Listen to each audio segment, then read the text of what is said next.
The KETV Newswatch 7 Weather Center on 1620 The Zone. Windy and more mild for your Thursday. An area-wide red flag warning will be in effect through the afternoon and evening with very high to extreme fire danger as south winds gust 30 to 40 miles per hour.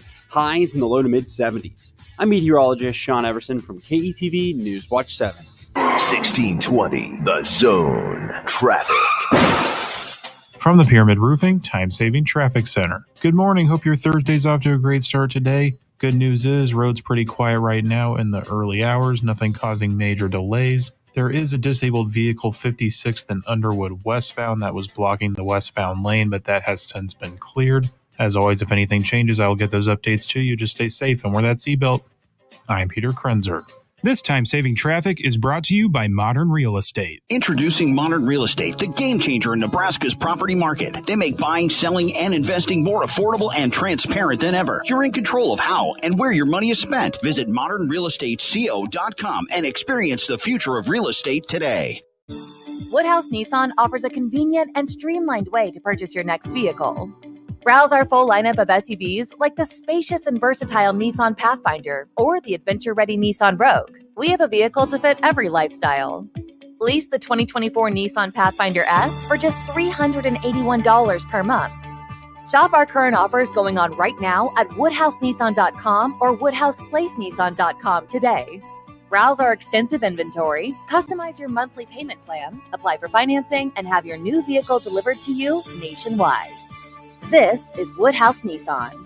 36 months, 5,000 miles per year. With approved credit. Tax title license extra.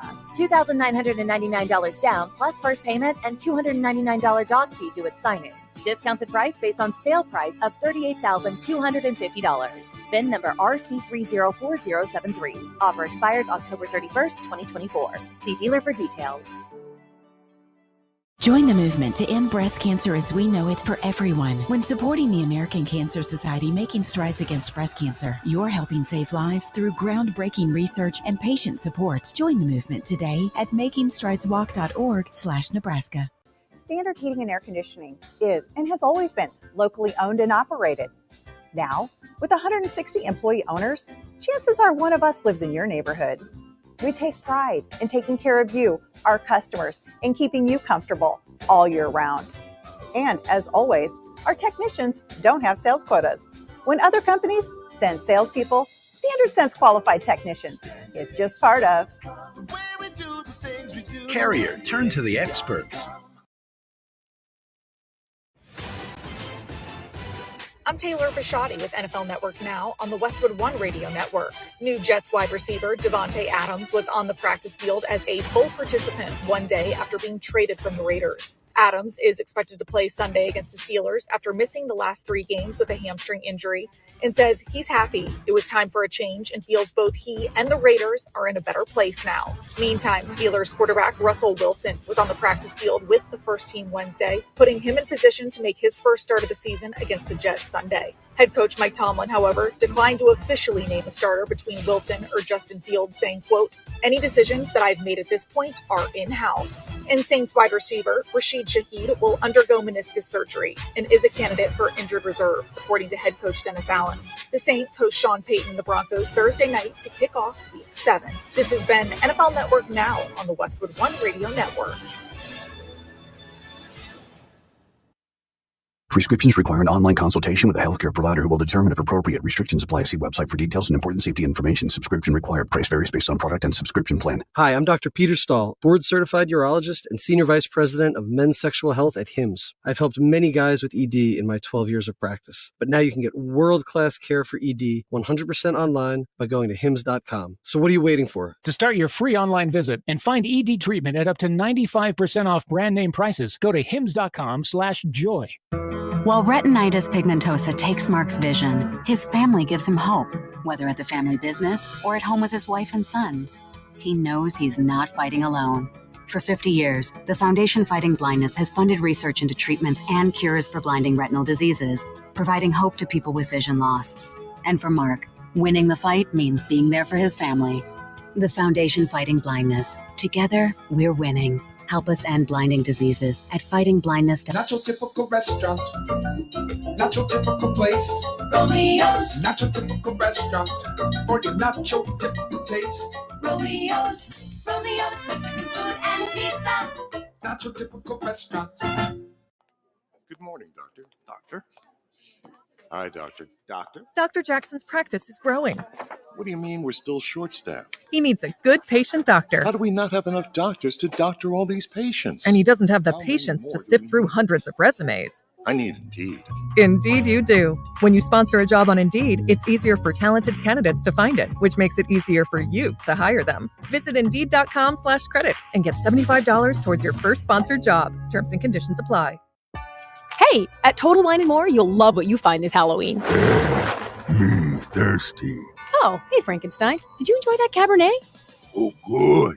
Want margarita? Well, all the villagers are raving about this tequila. Ooh. And we have it at the lowest price in town. Economical. Find what you love and love what you find with the totally lowest prices for Halloween. Only at Total Wine & More. Coming soon to Omaha. Drink responsibly, B21. 1620 The Zone. The 0-1 is hit high and deep right field. If it's fair, it's gone, and that one is fair.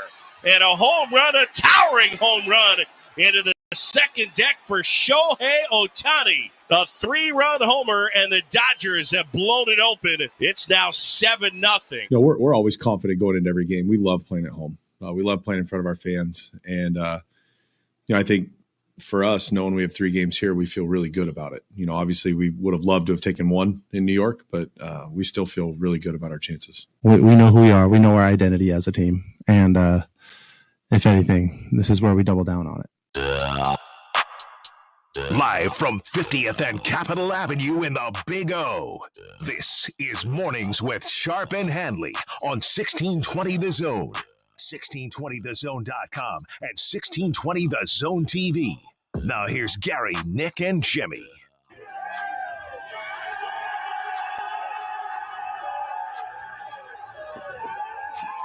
Good morning.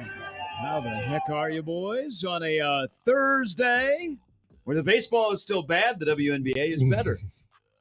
Didn't think I'd be saying that. I was even into a little bit of college football.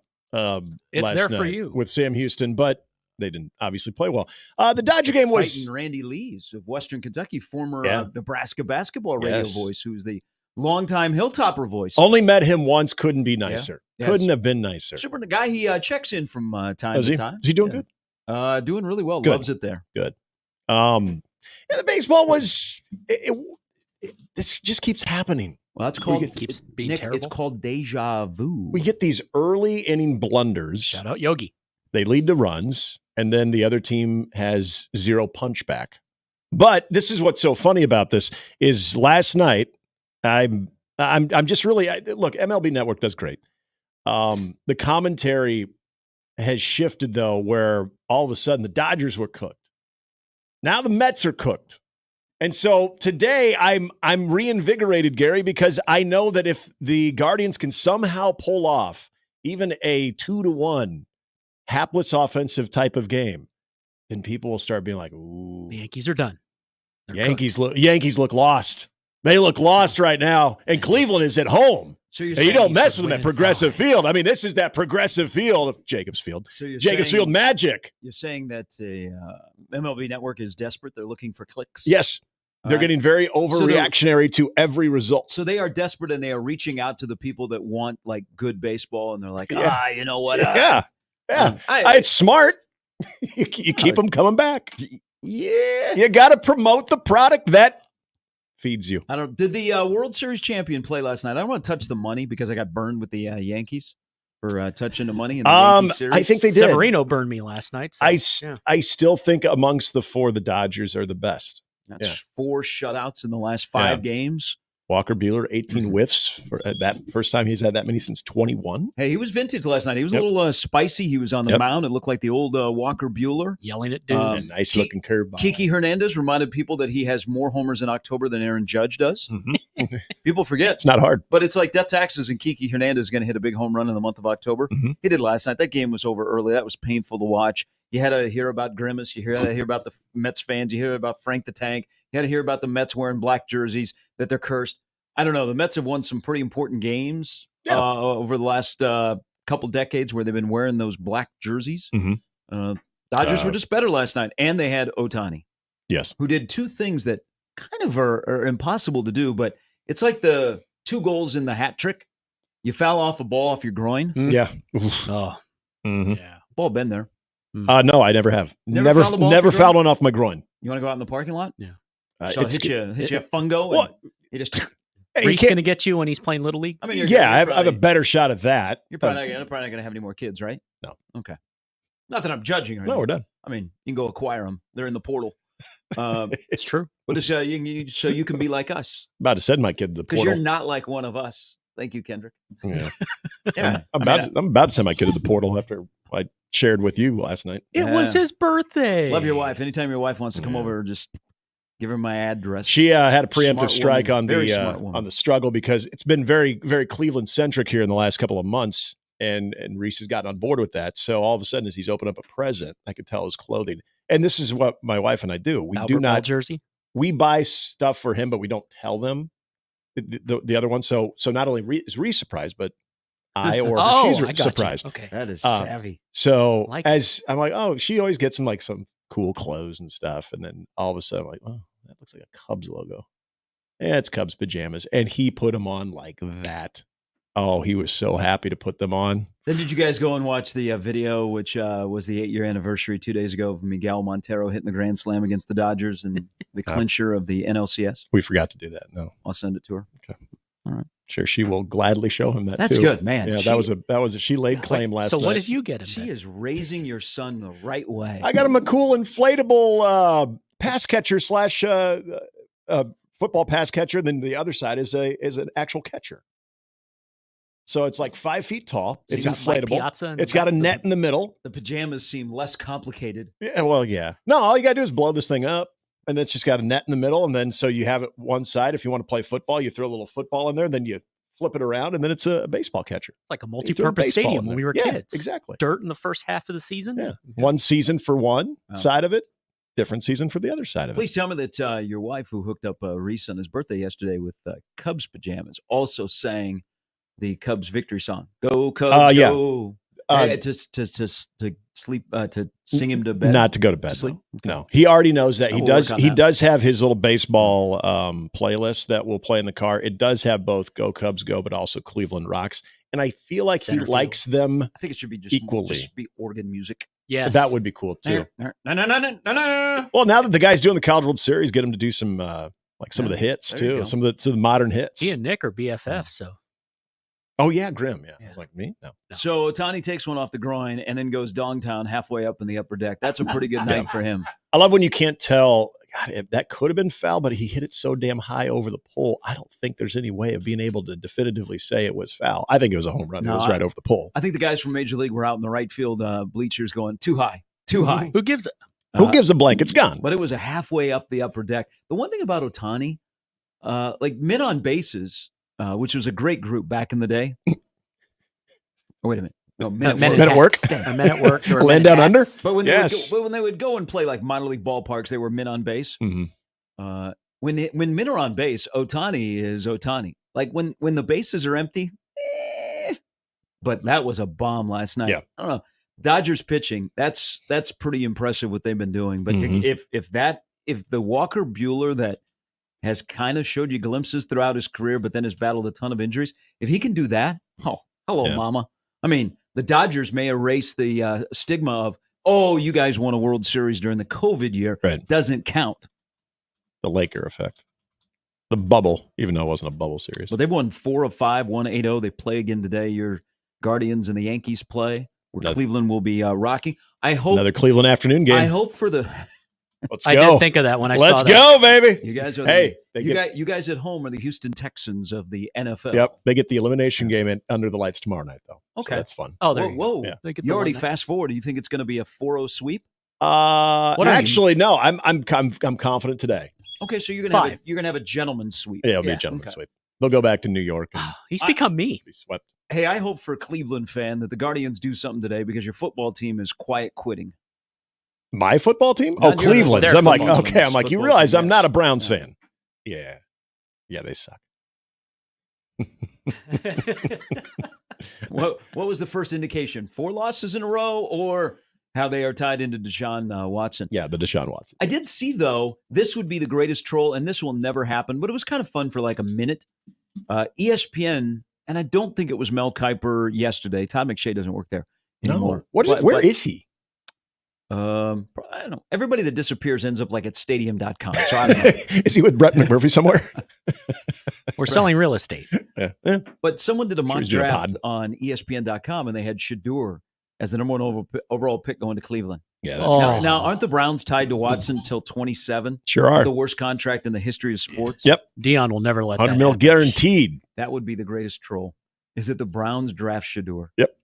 Yeah, ain't a chance that he would be going to Cleveland. I actually think that now with Tom Brady in the fold as a 5%er of the Raiders, Mm-hmm. Shador Sanders To Vegas. Yep. With Belichick coaching him. That almost sounds too good. I don't want to send people to that mock draft on ESPN because it was garbage. I don't know who did it. Maybe an intern that was like, "Hey, we got to get one on the site," because it was like, some of this does not make sense. So it was the coaches poll. It depends on if you're ranked in the coaches poll. If you're ranked in the coaches poll, you're Right. like, I can't tell you there are nobody else is smarter when it comes to looking at teams and ranking them than coaches. Yeah, exactly. in college football. We were singing the praises of our local sports information directors here. Some that have become associate athletic directors. They're smart people, but we never know who's actually doing the voting or not. Is the SID doing it? Is it the director of football ops? It's not the head coach. So yeah, maybe that's what the draft was like. Allegedly, don't give away any secrets. No. Coming up on the show. The lineup brought to you by the roofers at John Higgins Weather Guard. Stephen M. Sipple will stop by before he takes off for Bloomington.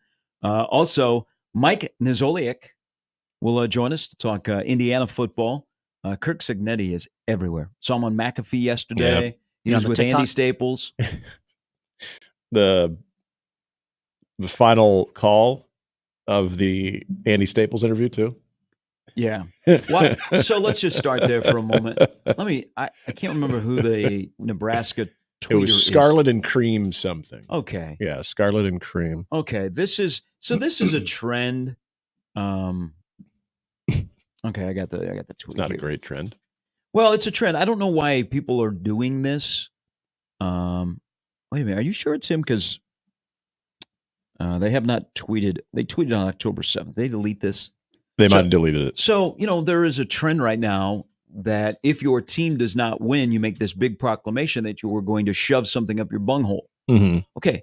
The K-State guy. Did he ever do that? No. And That's too bad. the Florida State guy never did what he did. Yeah.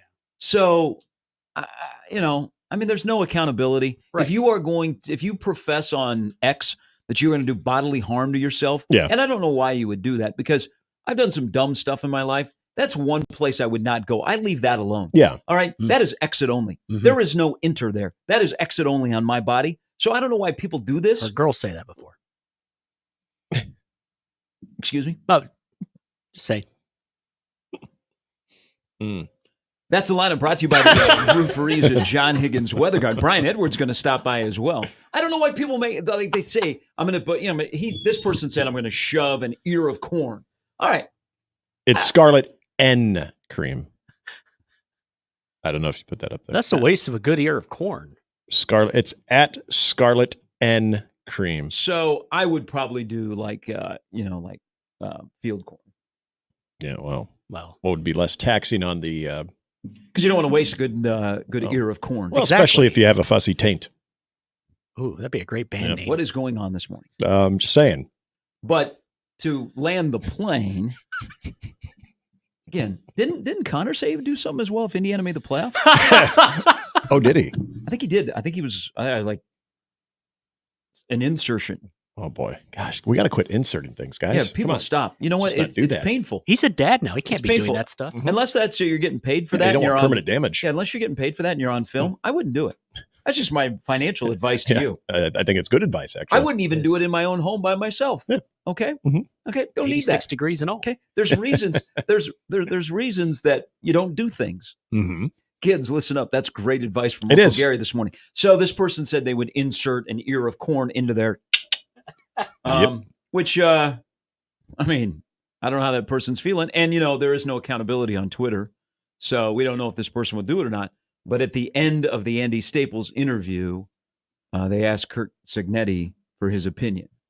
And he, of course, did not lean into it, and he played it off, and he kind of avoided it. Yep. He just said, but he said that would be bad. So this is where we're at, folks. I really did appreciate Curt Cignetti because there have been comparisons, which I think at some point, sometimes are fair, to Bo Pelini, where if Bo was doing a podcast and someone had brought that up, I don't even know if Bo would respond to it.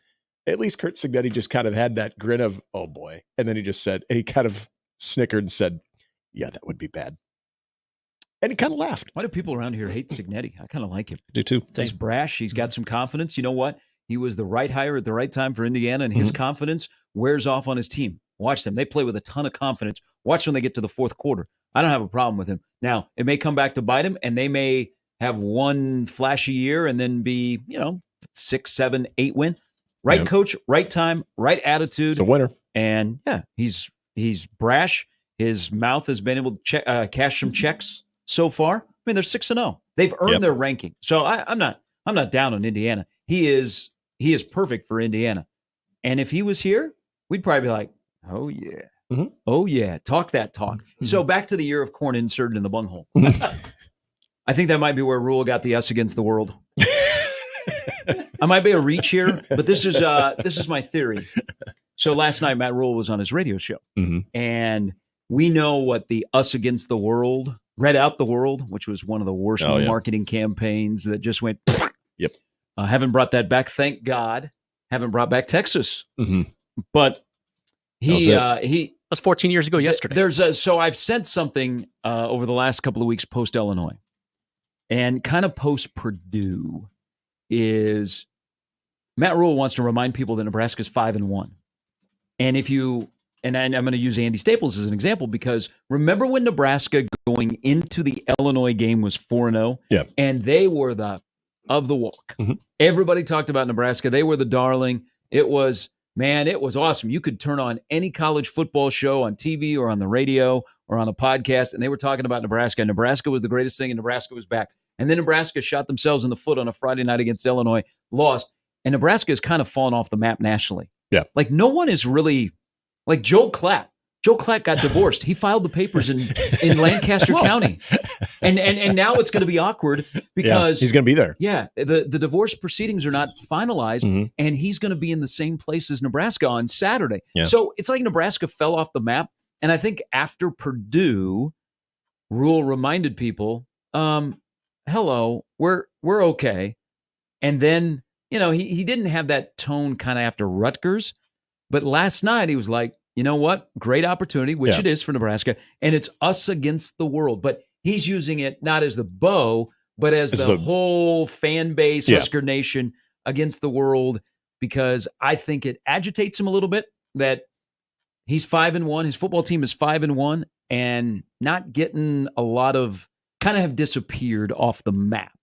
Well, you know how you fix that. You go and you win a football game like that. You're bowl eligible. You're 6-1. You're going to Ohio State. And you're ranked, and people are talking about you. But I don't know. It just the tone was kind of interesting. I think there's a reminder of we're 5-1. Yeah, they're 6-0. We respect them, but we're kind of 5-1, and maybe a tone of he knows things that we don't know. Mm-hmm. Stay tuned. 11 a.m. on Saturday. Yeah, it's good promo. I'm ready. I'm ready for it to happen. I'm ready for the game to happen. Hold on. Turn the furnace on in here. Oh, it's definitely not as cold. You can smell it. Yep. Yep. You're right. It is, ain't it? Yeah. Let that just seep into your pores. I shared that story That's yesterday. the musk right there. Yeah. That's it. This is the question that I have about, to your point of this whole 5-1. We're still, on track, or at least from a win-loss standpoint, from what Matt Rule is saying. if they beat Illinois in a game that had some warts, but okay, let's say the pass. What if they win in overtime? Yeah, or okay, let's say Liebentritt, the ball's on time. He catches it. Lindemeyer. I'm sorry, Lindemeyer. Yeah. Luke Lindemeyer makes that catch. Okay, they win that game. Doesn't take away that the defense had some issues there. Doesn't take away that there were some special teams. And then they go and win the way that they did against Purdue. They win the way they did against Rutgers. Like everything else is the same. Where you can still see that there are some things on this team that are like, oof, don't love that, but I do love the fact that they're 6-0. What's the national perspective of that Nebraska team? Because in my opinion, it all comes down to one Friday night where you had the stage to yourself and you came up with the short end of that. But I truly feel, even with all of those things that, special teams, but a good defense and a quarterback that is getting better, gaining experience and can be a difference maker, all those things are the same. It comes down to that result. As far as the national, I'm not saying that because we look at this stuff every day. This is the team we cover every day. But from the national perception, I think it's the exact same as what it is for Indiana now. Despite all those things, are like they're 6-0, but there's some things that you got to keep your eye on. So I think it literally comes down to that result. They kicked Rule to the curb and adopted Cignetti. They did. Did they have to apologize to Rule if Nebraska wins on Saturday? Usually how it goes. Sorry, Matt. Although Heron on BTN, Kurt was our default, and can we come back? They did their mid-season awards on Big Ten Network, and I noticed that. I might totally blank on his name. Used to be with Sports Illustrated, now contributes with Ross Dellinger. Dellinger has Cignetti, and Heron still has Matt Rule.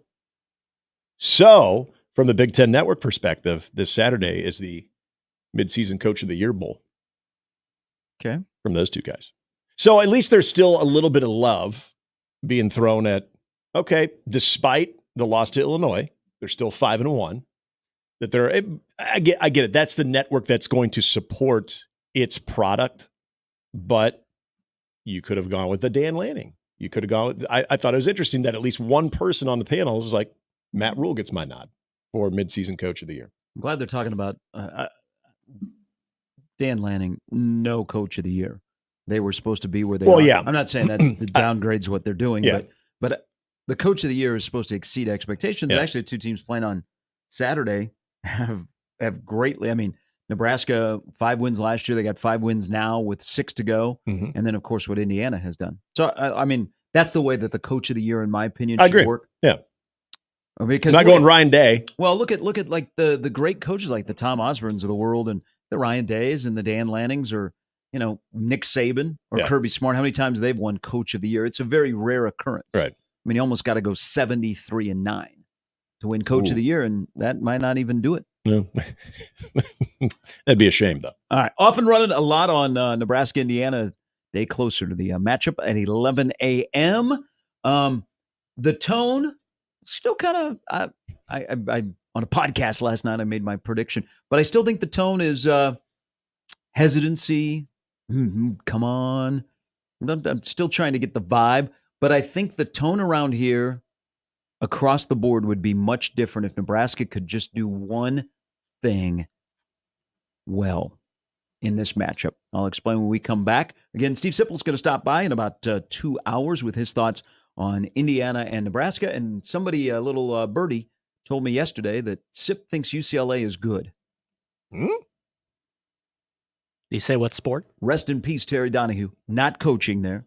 Trey Aikman, Gaston Green, J.J. Stokes, not at UCLA. Underrated. Cade McNown, not walking through that door. See, like the hype man, is Sip trying to say, hey, got to be careful. The next 3 games are going to be the most difficult games for Nebraska. These guys, Indiana, Ohio State, and then that home game against UCLA. They said, hey, we need a little bump of enthusiasm when it comes to that next home game. Now, I do think the next 2 games, because of the dynamics of them and who you're playing and where you are in your schedule, I think are the 2 toughest games for Nebraska.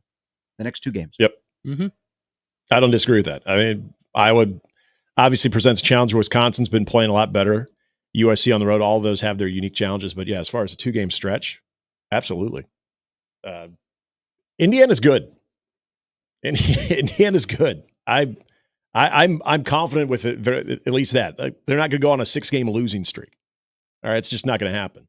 But are they, like we've asked all week, are they good or are they great? Indiana could either be a 10-2 team or 8-4. Yeah. Which, considering what Indiana was coming from? Nebraska actually could be that as well. Mm-hmm. Oh, 10-2. Well, let's say you win Saturday. Mm-hmm. Who's next week? Win out. Doable. UCLA. Yeah, okay, you know what? Nick Grimm leading the team out in LA. After next week. Oh, wait, if Nebraska wins on Saturday, you're going to tell me a lot about this team because there's certain elements of this game that are definitely against Nebraska. But if they found a way to beat Indiana in Bloomington, tell me a lot about this team. And yeah. I wouldn't run away. I mean, I wouldn't run to 10-2. But if you said 8-4 or 10-2, I'd be like, hey, you could convince me. Give me an argument. After next weekend, you could see a path for victory for the rest of those games. Like a legitimate path, not of like, well, any given Saturday. UCLA is good. Okay. Gary Beeman, Mark Harmon. It's going way back. Mark Harmon, yeah. Wayne Cook. Mr. Shoop. Yes, Wayne Cook. Yes. First game that Husker Vision was in Memorial Stadium, 94. Wayne Cook starting quarterback for UCLA. Keith Jackson on the call. That is a good pull right there.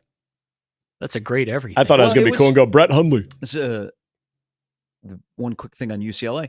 There's been stretches where Nebraska and UCLA played home and home. Mm-hmm. Really good games. I mean, one ended up on the cover of Sports Illustrated. Mm-hmm. Colors. You like the colors of the game. Looks pretty good when those two get together. Nice trip out to the Rose Bowl in September. That was when we used to think the Rose Bowl was cool. Mm-hmm. Now we think the Rose Bowl is only cool one day a year. Yeah. When you can see the sun setting. Yes. All right. 33 past the hour. Off and running on a Thursday edition of Mornings with Sharp and Handley and Jimmy on 1620 The Zone.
All right, I saw something early this morning here in the last hour that I did not need to see, that I will be unable to see. Thank you to Nebraska commenter on Twitter. The K-State fan that said that he would insert what he did do it. He did do it. He did do it. St. Bill Snyder. And so, I did not need to see that this morning.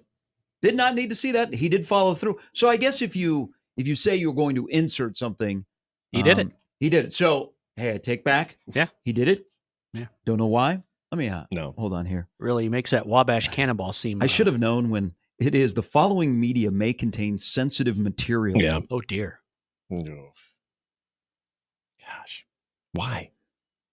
So, Scarlet N cream, if things don't go well in Bloomington. Get that corn ready. If you do it, cool, but I don't need to see it. Nobody needs to see it. Lube, my friend, lube. All righty. Keep stuff at home. What happens in your home stays in your home. That doesn't come on the radio. Keep your ears to the ground. Ears. See what I did? Nice. Yeah. Yes, very good. Thank you. Very, very good. You know what? If this guy was going to show off and do that, why didn't he keep the stock on? Hey, if you're gonna talk a game, that's unpredictable too. Yeah.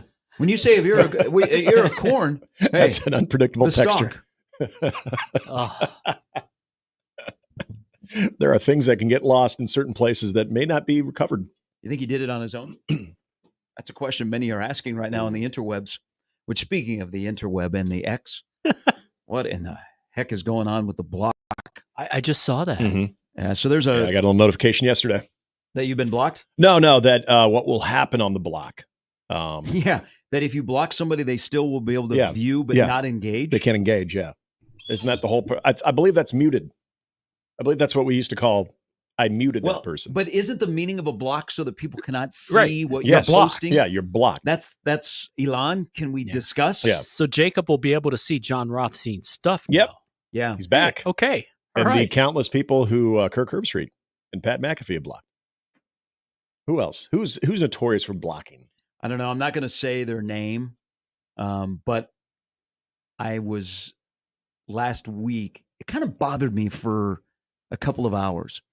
I am blocked by somebody who I was included on a tweet, and so I clicked on it, and that person I could not see. Oh, but they were not tweeting. I was tagged on a tweet. Yeah. And so I'm hoping I will have a discussion with this person at a later date. Come on, Sip, I'm blocked. Because it's a well-known person that I was like, I don't know what I did, but I think I've been tagged on tweets towards them. And so this person was probably like, did like a blanket blocking. Yeah. There are times where it is great to engage, and we've met a lot of people on the old X, but then there are things that suck. And this whole new blocking meaning does not make sense. Yeah, it's the old muting. That was what muting was. Yeah, well, in muting now you can view. If you have somebody muted, it gives you you can. And then you can. Yeah. If you muted But now if you block somebody, they can view your tweet. They just cannot engage with you. Mm-hmm. Yeah, that's lame. I think I've only blocked maybe 4 or 5 people. I've done a lot of muting. I'm more of a muter. Yeah. Mutes go a long way. They do. But the blocking thing that was announced yesterday, it does not make sense. And there's a lot of people that get bullied on there. So yeah, the meaning of a block is not what the meaning is now. Jason on the stream said, Bill Dolman blocked you? That's got to be awkward when you guys record your podcast. I will wait for the season to end, then I will take him aside and I will have a discussion. Well, you with did Bill. say you're going to have a conversation with him. Yeah. So this is someone that I feel like you at least have that. Have you guys ever stumbled across somebody that blocked you and you're like, I don't know why? I've either thought we were friends or colleagues or I'm not going to say who it is. Okay. Because it may just be a mistake. Mm-hmm. And I want to put them out there. But I was like bummed. I wasn't bummed. I was like, what the hell did I do? Yeah, you asked the question. And I don't really interact with him on Twitter. In other ways I talk to him. But it's gonna be weird. I'm gonna go, come on, Damon, unblock him. I'm gonna go, hey, What'd I do? Did I do something to you? Did I do something to you on the X? Can we talk? Yeah. I feel like most times when people get blocked, they have a pretty good idea why. Yeah, I think I was tagged on. I've been tagged on some critical tweets, not me, but people will tweet at this person and include me, and that's probably where it came from. I got you. That's what I'm gonna give them the benefit of the doubt because I don't think we've gotten sideways with anything. Actually, we talked recently, and I didn't know that I was blocked. As soon as you walked away, though, he just went. It's gonna be weird when the football season's over, though. We're gonna have some speaks. So you guys will stumble on somebody that you're blocked, and you're like, "Whoa!" I haven't really. No, I haven't had any of them. Like Roethlisberger has blocked like 110,000 people. Yeah. So you might be lucky and get a block there. Yeah. If you're either gonna get blocked by Big Ben, or you're gonna get followed by Jose Canseco or Yes. Jose Batista or Jose Canseco. I haven't checked in a long time if he still follows me, but that showed up like 10 years ago, 8 years ago. I don't know. That was exciting. Like, what? This has got to be a bot. No, it was him. I think if you've ever mentioned him in any tweet whatsoever, he follows you. So this is somebody asked Jose Batista, Joey Bats 19, why he follows 807,000 people. He said, if you interact with him, he immediately follows you. Yeah. Well, that's pretty cool. He's got 1 million followers. Jim McMahon was doing the same thing for a while too. If you interacted with him, if you interacted, he'd follow you. This is a random one, and I noticed he started popping up on a lot of local media. Is Trey Bryant? If you mention Trey Bryant in a tweet, he would follow you. And I remember because it was when he was first going through his knee issues, and I think I had tweeted out, curious what the running game would have looked like today if Trey Bryant was healthy, and I got a like and then immediate follow.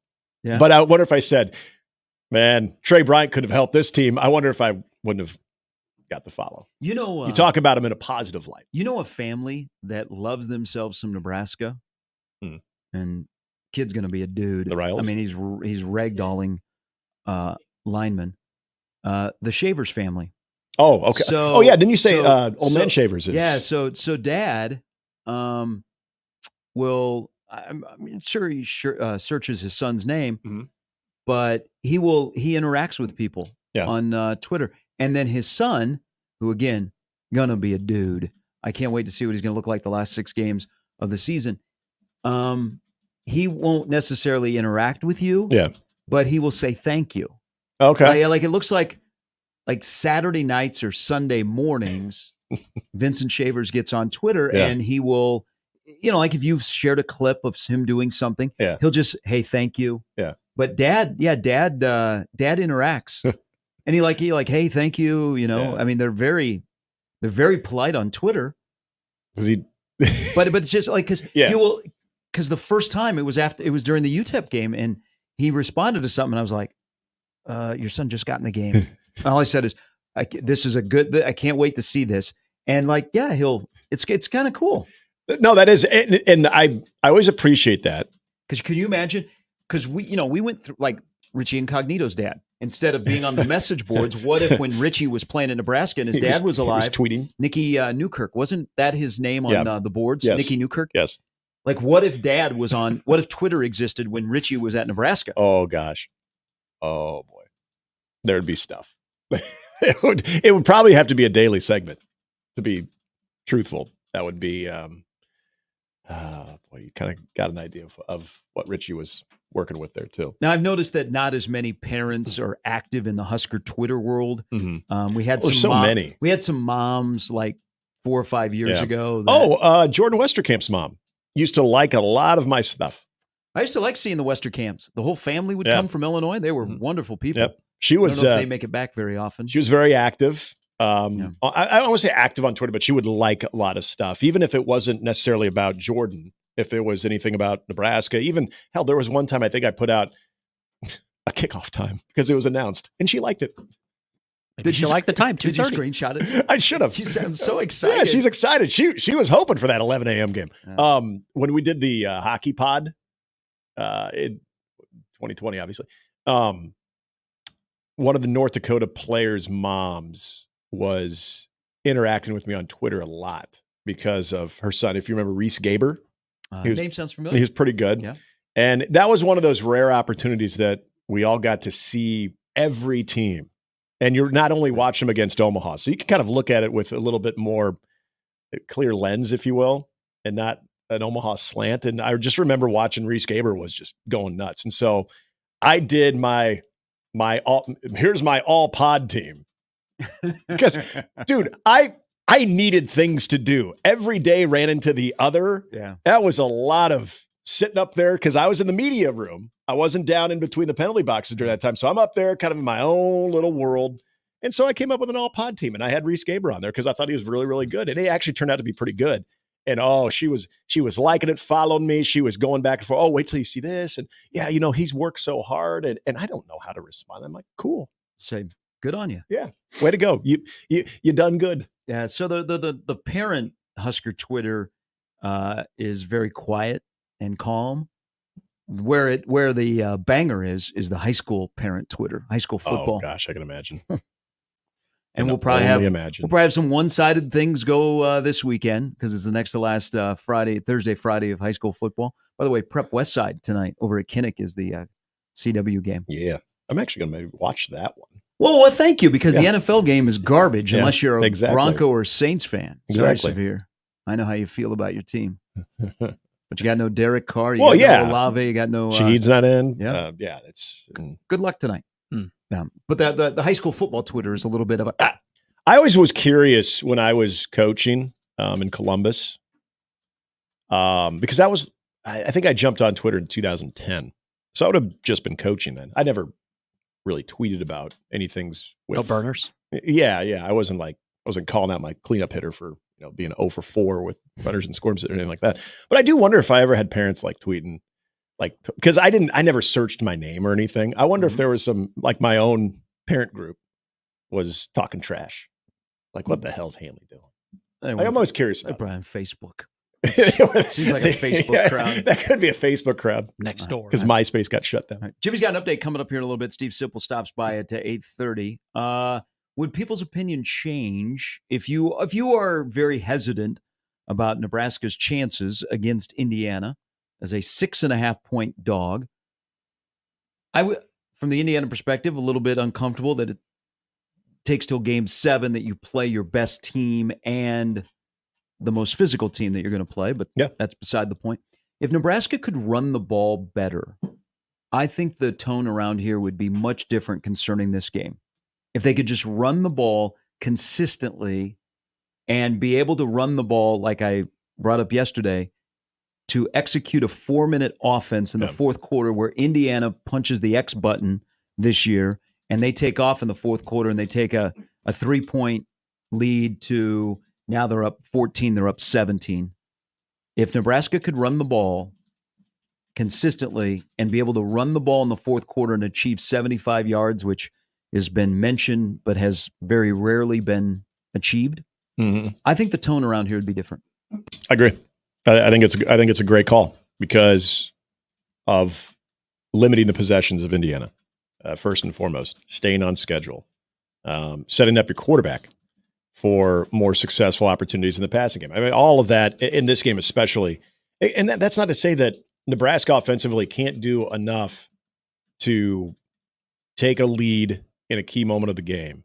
But to your point, and what we talked about the last couple of weeks now, is when it comes down to being able to run the football, even if the team knows that you're going to run the football, they can't stop it because you have that ability to just gouge them and to continue to leave that offense on the field, working their defense, and that high-powered offense feels helpless. To me, and that kind of goes into something we can get into later too, about the Curtis Rourke factor in the fourth quarter. We got into what it would be like for Indiana to have to play from behind at any point in the game, but I really think in the second half. Fourth quarter, if you are putting him into that position where, first of all, possessions are limited, and I would think if possessions are limited, again, you're able to grind clock, you're able to have success running the football. He's a rhythm guy. And he completing at a high percentage. His his deep throws are at a high percentage. When he's pressured is when it comes down a bit, but not dramatically down. But he hasn't been pressured that much. All of those things, if they were to occur where he's playing from behind and he's limited, I don't think I would worry about Indiana's coaching staff or their sideline all of a sudden getting out of whack. But a guy that is used to having things a certain way, to be able to stay in that rhythm, to be able to pass at a certain volume and complete at a certain percentage and face the type of pressure that he's faced up to this point, you take all of those things out of the equation and you throw different opportunities where you put more pressure and more onus on, you have to cash in on this possession. Does that all of a sudden take him out of that comfortable environment that I think he's had a lot this season? I don't know. I think another discussion about Curtis Rourke is a 22-year-old, sixth year in college guy against a freshman. Mm-hmm. That experience and that's the whole thing about what you're going to learn from both of these guys, because I think we're not talking enough about the Indiana defense as far as the numbers, because they do. Well, there's a lot of TFLs there. There's a lot of sacks there. I would feel a lot better if Nebraska could run the ball, not just in the fourth quarter, but you can run the ball in Indiana. I mean, good teams, I think, can run the ball in Indiana. Now, Maryland and Northwestern statistically have worse running games than Nebraska, and their quarterbacks threw for nearly 300 yards. Nebraska's 90th in the country in rushing offense. But I think there are plays to be had in running the football against Indiana, but Nebraska's run game is what it is. Yeah.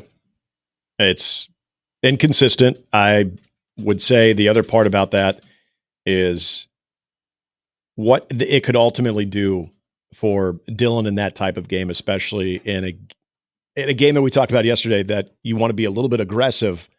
I said this yesterday. I think part of that ability to be aggressive in this game is if you have that part of your offense at least clicking. It doesn't have to do what Matt Rule is talking about of the 50-yard runs or anything.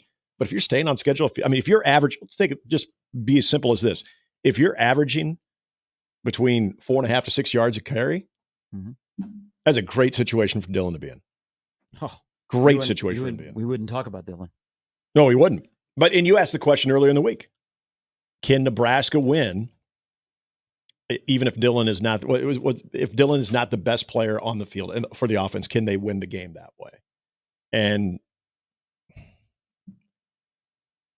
to what you're saying about the running game, I would love to be able to say, yeah, they can win without him being the best player. But I'm in that mindset of if he's not the best player, he's got to be 1B. Well, I will tell you, I think the offensive line has to be better than Nebraska's defensive line. That's what I'm thinking about this game. If you're going to include Raiola into the conversation, we'll get into that coming up in the next hour. Jimmy's got an update next. Steve Sipple, we'll talk some Indiana football from the perspective of Bloomington, which will be rocking on Saturday morning. They're telling people to arrive early. Don't show up at 10:30 and think you're going to get in your parking spot and walk right into the stadium, because you might have to come at 10. Also, Brian Edwards stops by on Mornings with Sharp and Handley at 1620 The Zone.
High school football tonight, Elkhorn South Norfolk, Fremont Pavilion Vista, and Westside Creighton Prep at Kinnick. You said that's the TV game tonight, right? Yes, sir. All right.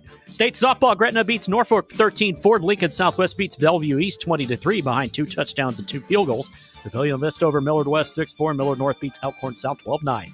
The Nebraska baseball team wraps up its fall slate with its final public scrimmage yesterday afternoon at Haymarket Park, with the red team recording a 4-0 win over the white squad, totaling its 4 runs on 6 hits and an error. So at least there was a decent baseball game around last night, yesterday, whatever. The white team was held to just 2 hits and committed 3 errors in the 7-inning scrimmage.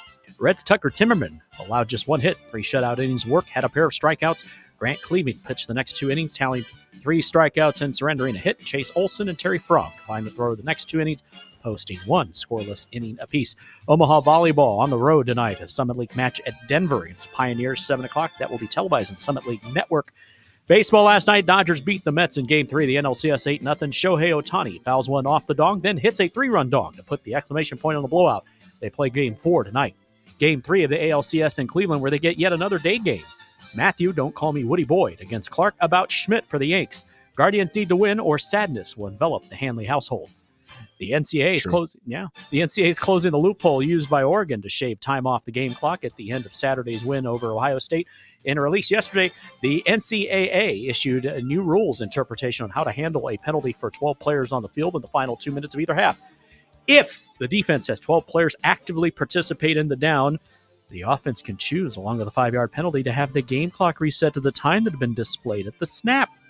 No time change would be made if there were 12 players, but one of them was attempting to leave the field and did not affect the play. College football last night, Western Kentucky beat Sam Houston 31-14. Do they ever play on Saturday there? And congratulations to UTEP, who gets their first win of the season last night, beating Florida International 30-21 at the Sun Bowl. Tonight, Virginia Tech hosts Boston College. Enter Sandman in memories of Matt Ryan in 2007, and Marshall hosts Georgia State. Finally, save the best for last, Arizona State starting quarterback Sam Leavitt will miss Saturday's game at Cincinnati and possibly more time with an injury to his ribs. So, Jeff Sims, formerly of Amigos fame, will lead the offense Saturday. Coach Kenny Dillingham doesn't have a firm timetable for Leavitt's return, saying it could be 2 weeks, it could be 4 weeks. Arizona State has an open week after Cincinnati before visiting Oklahoma State on November 2nd. Sims started 23 games for Georgia Tech, and the first 2 people forget he started the first 2 games last season at Nebraska.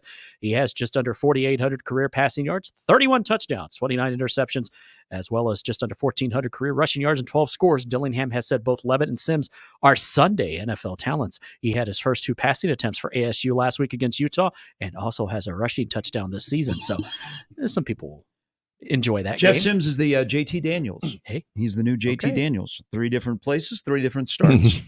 So good luck to him. Yes. There are very few Always pulling for them. Very few quarterbacks that leave here that people don't have good things to say about them. Especially that he's in a different uniform. Yeah. Sometimes when you go away, they're like, you know what? That was a nice guy while he was here. Yes.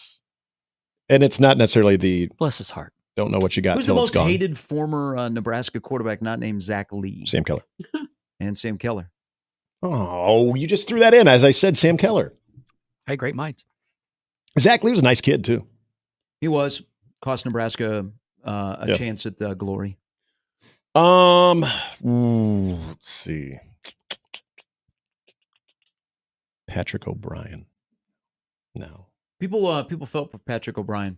Yeah. Because he was thrown into the fire. He was. Yes, he was. Even Tanner Lee. By the way, I don't know if Tanner Lee has ever been back to Nebraska since his 1 year. Well, he's probably been at Tulane more than he has been at Nebraska. It was a weird 2017 season. Also, you think? I'd like to welcome, on behalf of all of us Bean Team fans, as people can see that on 1620 The Zone TV. Like the hat. Doug McDermott, welcome to the Sacramento King. Hey, all right. He's now part of the Beam team. If anybody would like to interview me about what kind of team that Doug is joining, 402-951-1620. I'll answer all your questions. You're the local Sacramento Kings. You guys were knocking me follower. That's my team, that I follow the Sacramento Kings. I just thought it was very random. I stay up late and I have to put up with Mark Jones. Like what? Which you, again, you're doing the Lord's work there. No, I just thought it was very funny when Connor brought up that you're one of the 5 people in the area that have the league pass. Yeah, and I'm probably the only person in here that is a Sacramento fan, but I'm here Yeah. to tell you, this is what You like fun. I this get is it. what Dougie McBuckets is joining at the Golden One Center in downtown Sacramento, California. Not very far across the bridge and across, I think it is I-5, or you walk across the bridge and right there, that's where the A's will be playing. But we Kings have 5 guys in the Ringer Top 100. De'Aaron Fox, who I don't know if he's going to finish his career in Sacramento. Simonis, DeRozan, Malik, and then Keegan Murray. Keegan Murray. Yeah. 5 guys in the top 100. So welcome, Doug McDermott, here to chase a ring, and I'm all for it. I'll be rooting you on in Sacramento, California. It does bring a little bit more excitement to your Beam team because now you have the local flavor. I get it. Former Spurs great. There might be some people that I don't know if they're necessarily getting the league pass and favoriting the Kings yet, but I just want people to know pay attention. that only the Pelicans and the Timberwolves have more players in the top 100 than my Sacramento Kings. Okay, then. And they each have 6. All right. Hey, Lonzo Ball's back, by the way. Hey, that was pretty cool. That was cool. Yeah, it'd been a while since he'd been back. The locker room 3 years. scene afterwards, too, was very, very cool. I hope he sticks around. I hope he sticks around longer than Jerry Reinsdorf owns the White Sox. No. I need him. Here is old man Doug. Hello, Doug. Good morning, gentlemen. I driving in, which isn't a very long drive for me. You guys really perked my curiosity on your Twitter conversation, on your Twitter, X. Okay. And I don't post a lot of content. I make generally comments on other people's posts, not as much as I used to. You don't originate the post, you just comment. I get it. I'm going to do some fact checking, but keep talking. Except for like One Beer Friday. I do that. But I didn't know that you could find out, who blocked you. I don't know if anybody's ever blocked me. How do you, you can answer that question after I hang up. And then just some rules of X. In my opinion, you should have to put your name on. I hate all these stupid burner names or whatever. And I just feel like most of those people are cowards that they can't, if you put your name on it, person in a position like mine, at least, I'm believing in what I'm saying, not just trying to stir the pot or whatever. And maybe that's the whole purpose of Twitter. I know it's not like regular journalism or the Omaha World Herald or the New York Times or whatever, and then lastly, this is an argument that I have with my sports buddies. It's the sports fans rules. And there's got to be a book out there, but we've got a guy that hangs out with us occasionally, and he's from Northwest Iowa.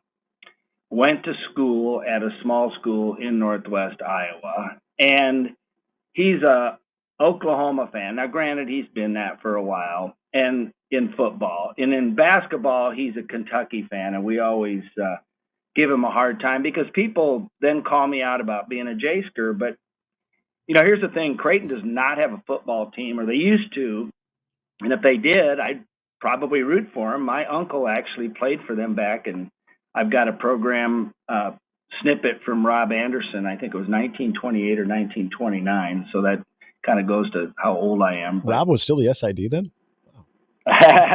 No, but he posted he posted something on Twitter that said that Creighton beat what is now Oklahoma State on a certain date, and that kind of sparked. Okay. And I just reached out to him and I said, "Hey, do you have anything?" My folks are long gone, and I said, my uncle, I believe, played football for Creighton. His name was Doug Hunt, but he went by Merle, and he found some good stuff for me, some pictures of him, actually. He was a running back. But, I hate it when I I live in Iowa, so if Iowa State wins, I'm an Iowa State fan. If Iowa wins, I'm an Iowa fan. And to me, to be a fan, you got to be pissed off when your team loses. If you're not pissed off when your team loses, then you're not a fan. And I always call Nick out on unsportsmanlike because he's always going, go Hawks. He could care less about the Iowa Hawkeyes. I mean, he's not upset if they lose. So that's why that's always an argument for me is like, if you're not upset when your team loses, then to me, you're not a fan of that team. And you can't just jump on all these different bandwagons. I mean, we don't have a pro team here in Omaha. So, you know, I don't really have a pro team. I'll admit to that, but same. But for college, to me, you get to pick one team. In basketball, you get to pick one team on down the line and stay with that team. And you can't be flip-flopping all over. Doesn't mean you have to root against a team, but, you know, or just be neutral or whatever. But if you're not super happy when they win the championship or something, and you're not super pissed off when they lose a game that they shouldn't, or they get screwed by the refs or something, then you're not a fan. I don't know. I'd love to hear your guys' comment. All right. Thank you, Doug. Thanks, Doug. A lot in there. There was a lot to unpack. So does it mean I don't get mad anymore when the Cowboys do what they do? I'm no longer a fan. It's just kind of numbing. Well, there's the apathy that kicks in. It's like morphine. Which is worse than being disappointed or angry at your team. That's when you've just given up all I think hope. Doug needs basketball season to start, so he can head back down to the Chai, look at the new floor, enjoy a healthy non-con schedule, great year, new players, much to discuss. I think he needs he needs basketball to get here, or needs Nebraska to win on Saturday. Just my personal opinion. I'm not. I think he needs Nebraska to win on Saturday. Haven't stayed at a Holiday Inn in a long time. Fewer Holiday Inns out there, it appears. I don't know. You can't go. I think you stumble upon people that have blocked you. That's how I found out that this well-known person in this state blocked me. I know he had the question the other week about how many devices you could get the Peacock in. This one, as far as his question, I don't know if there's a way you can actually seek out who has blocked you. I think you just find out as you. So Doug taking Doug content. does not like Matt Rule Translator, Matt Rule's Ping Pong Paddle, Matt Rule's Season, Matt Rule's Stir Fry, Meteorologist Matt Rule, Fake Matt Rule, Matt Rule's Smuck, Matt Drool, not Matt Rule, Matt Rule's Tongue. They hired Matt Rule Advisory, not Dave Canales. Reverend Matt Rule is our savior. Did you say not Dave Canales? Yeah. The better Matt Rule Translator, Matt Rule Jr., F Matt Rule, not Matt Rule, Hazmat, Matt Rule, Rejoice, Matt Rule is gone. Oh, now I'm into the Carolina. Yeah, I just once you said F Matt Rule, I'm like, are these Panther fans? Is Matt Rule fired yet? Is Matt Rule still the Panthers coach? They hired Matt Rule Advisory. Was Matt Rule fired today? Matt Rule translated. Faux Matt Rule. Then there actually is nope. I get the Temple fans. They got the avatar of his opening press conference at Nebraska. Matt Rule Burner. Is that a Z? Fire Matt Rule. Fake Matt Rule. Fake Matt No Rules. Matt Rule's #1 op. Matt Rule's clipboard. Matt Rule parody. Has Matt Rule been fired? Matt Rule's stand. Matt Rule's vest.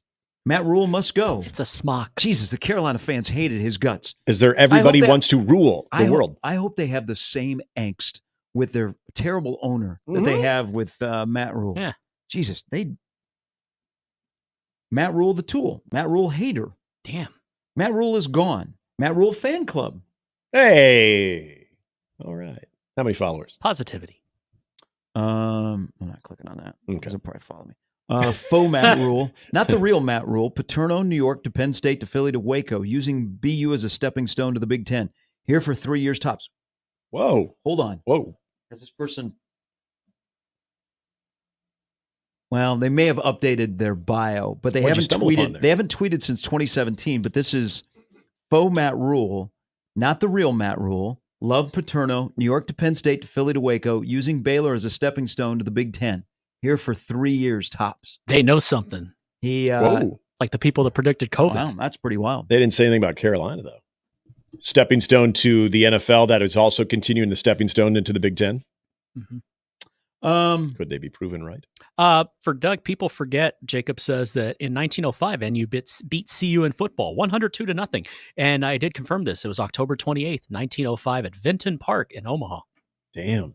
3 p.m. game, too. So did they have a running clock in the second half? Whole question. Who unveiled a better floor, Nebraska or Creighton? A Creighton floor is nice. Isn't it the same Yeah, with a little bit of marketing imaging? Very large. It's the large Blue Jay. Pops. So listen, when it comes to basketball floors, great. You want to go back to the O2 Devaney floor? I don't know. I might be as cranky as old man Doug. Or me. I'm more concerned about the 5 in sneakers that are on that floor Yeah. that are playing. Yeah. There's really only one floor that gets your cockles going, and that is Oregon. Because when anybody announces that they're going to have a new floor, and that that came out in the morning after we were off the air yesterday, people are like, don't let it be Oregon. Please don't let it be Oregon. That shows you that the one floor in college basketball that people go, what? Or they like is Oregon. This is, my thing is, when I turn on the TV, I just want to know where the game is at. So if I can look in the middle of the floor and see a familiar N for Nebraska or the state outline, or see the gigantic C with the Blue Jay, I know that it's a Creighton game at the Chi. Yep. Okay, that's all I want. That's just like when I tune in to watch a game and the uniforms. Okay? Association, I want to be able to tell right away who is that team that is playing, and not have to go, okay, is this hockey where they flipped in the second half of the season where at home you wear dark sweaters? Yeah. Or the NBA where they have 8 courts now? Yeah, there's the one year in college hockey, or at least as an NCHC rule, where you could wear your colored uniform at home, or you were supposed to wear your colored uniform at home. So they were wearing black at home. They should have taken the state off. Hey, I think because I like that. not everybody gets to go to a road game in person. Yeah. I would like to see. So I think forever that the Nebraska Creighton game should be Nebraska in red, Creighton in blue. Yeah, should be the red and blue colors. Just like UCLA and USC. Yep. That's how they should do it. That should be every year. Nebraska home or away wears red, home or away Creighton wears blue. Agreed. Please do that. And it should be baseball. It should be yeah. Not in baseball. Yeah. Now, to be fair, too many guys? Not in baseball. You had those but people's both ear the basketball, other night. men's and women's basketball. Do it that way. That's my preference. I don't know in baseball. The blues and reds be popping. You're a traditionalist. You like the home whites, don't you? Well, you change your tops. I mean, I don't think at baseball it's as big a deal. Like they're not wearing, unless Creighton wears their powder blues and Nebraska wears all red. Oh, wait, all red as in all red pants? I mean, they wear the softball uniforms like Nebraska softball wear all red. No. I would like to see in basketball or in hockey, because you don't get to go on the road. Like, why not a home game where you wear your road uniforms? Yes. So people can see Omaha in black or, Creighton in their blues. Well, Creighton wears in their blues. They wear their blues at home. And then Nebraska wears their road uniforms. I don't know, just a quirky part of my uniform thing. Remember, I'm the one that doesn't think the black jerseys the Mets wore last night were the reason they lost. Why can't they do that? That's always been my question. Is why can't you do that? Should have brought it up the other night during the thing you did. Ask the ADs. Yes. Hey, quick question before we continue with the program, and then just seriously, like what? Why? Why can't you? Why couldn't you just say for a designated weekend, hey, Minnesota Duluth, we need you guys to wear your white sweaters because we're going to wear our black sweaters at home. Yeah, they do periodically in hockey, right? Not lately. Okay. Now, North Dakota does they do the green. See, I don't think they do their blacks at home. No, they can't. So you can go as far as gray. You can wear gray. Which they've worn before. Yes, they do the grays on Saturdays. Hey, what do we do in Omaha? Bring back red. I want a red basketball jersey. That's a great idea. I want a red top for baseball on Sundays. I want red helmet, red gloves, red sweater, red breezers. At least, please, to have as a fourth option. I mean, Trev doesn't live here anymore. I know.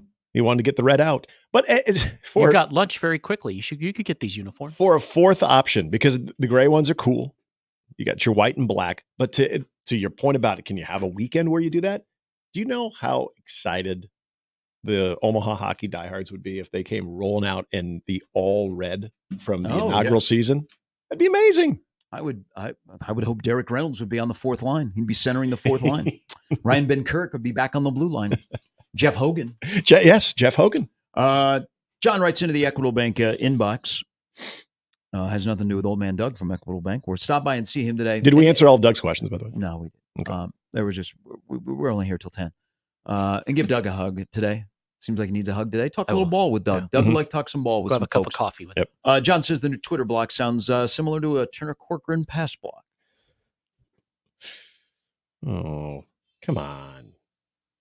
Turner's not even Offensive playing right line needs to be better than Nebraska's defensive line on Saturday. Is it because of what Indiana's defense is doing? Well, because There's a guy named Mikhail Kamara who has 26 quarterback pressures, which is one of the top numbers in the country. Also, the fact that Nebraska can't run the ball consistently. And if you look at Dylan's percentages, when there is pressure, he's at about 33% when he is pressured. And when the pocket is dirty, he's only at about 46%. And it's going to test Nebraska because they will probably need to keep a running back in or a tight end in as well. That offensive line needs to keep DR15 clean. If he's clean, he can find the middle of the field and they can cook. But if that pocket is dirty, that's why I think the offensive line is more important than the defensive line. I also have more faith in the defensive line, that they will be more to their identity than Nebraska's offensive line. But OL greater than DL. No, I think that's in GJS's OPN. I can't spell the rest. Wow. Thank you. That's a lot in there. It's a good call. Yeah. No, it's a lot of letters. It's definitely a good call. This is where I go back to, are we not talking enough about Indiana defensively? And you brought him up, Kamara, who's just been an absolute stud so far too. The offense and trying to find, even if it's in the running game to an extent, but I like where you're going, that more of what he's trying to do, find in the middle of the field in the passing game. Like, to me, that's a huge deal. And that's a fair observation though, as far as with the amount of pressure that Indiana likes to apply to, and having to keep a running back in there to chip, being able to utilize just your receivers, maybe not going to have that option of a running back flaring out. So you do have that. I mean, that's the emphasis right now and this goes back to that original question from earlier in the week of, can you win this game if Dylan isn't the best? Maybe your answer right there is, yeah, he doesn't have to be the best. The offensive line has to be the best, because I think that's probably a fair assessment. Question is, and this kind of goes back to, a lot of people want to know, is the Indiana offense as good as what their numbers would show? And we'll find out, because they got a great defense that they're going to be going up against. But is the Indiana defense, with some of the numbers that they're putting up, are they as good as what their numbers have shown given the competition? And so that's where I think that part in this matchup, Nebraska's offense versus Indiana's defense, it's not getting as much run, but I think it's probably more important. And I think, to what you just said about the offensive line, I think that's another example of why I think that matchup decides the game. I think that side of the ball, Nebraska's offense and Indiana's defense, is what decides the game. Steve Sipple coming up in about an hour. A couple other things more into DR15's day on Saturday, what he's going to face. Also, there is a moment in college football that I never thought I would see coming.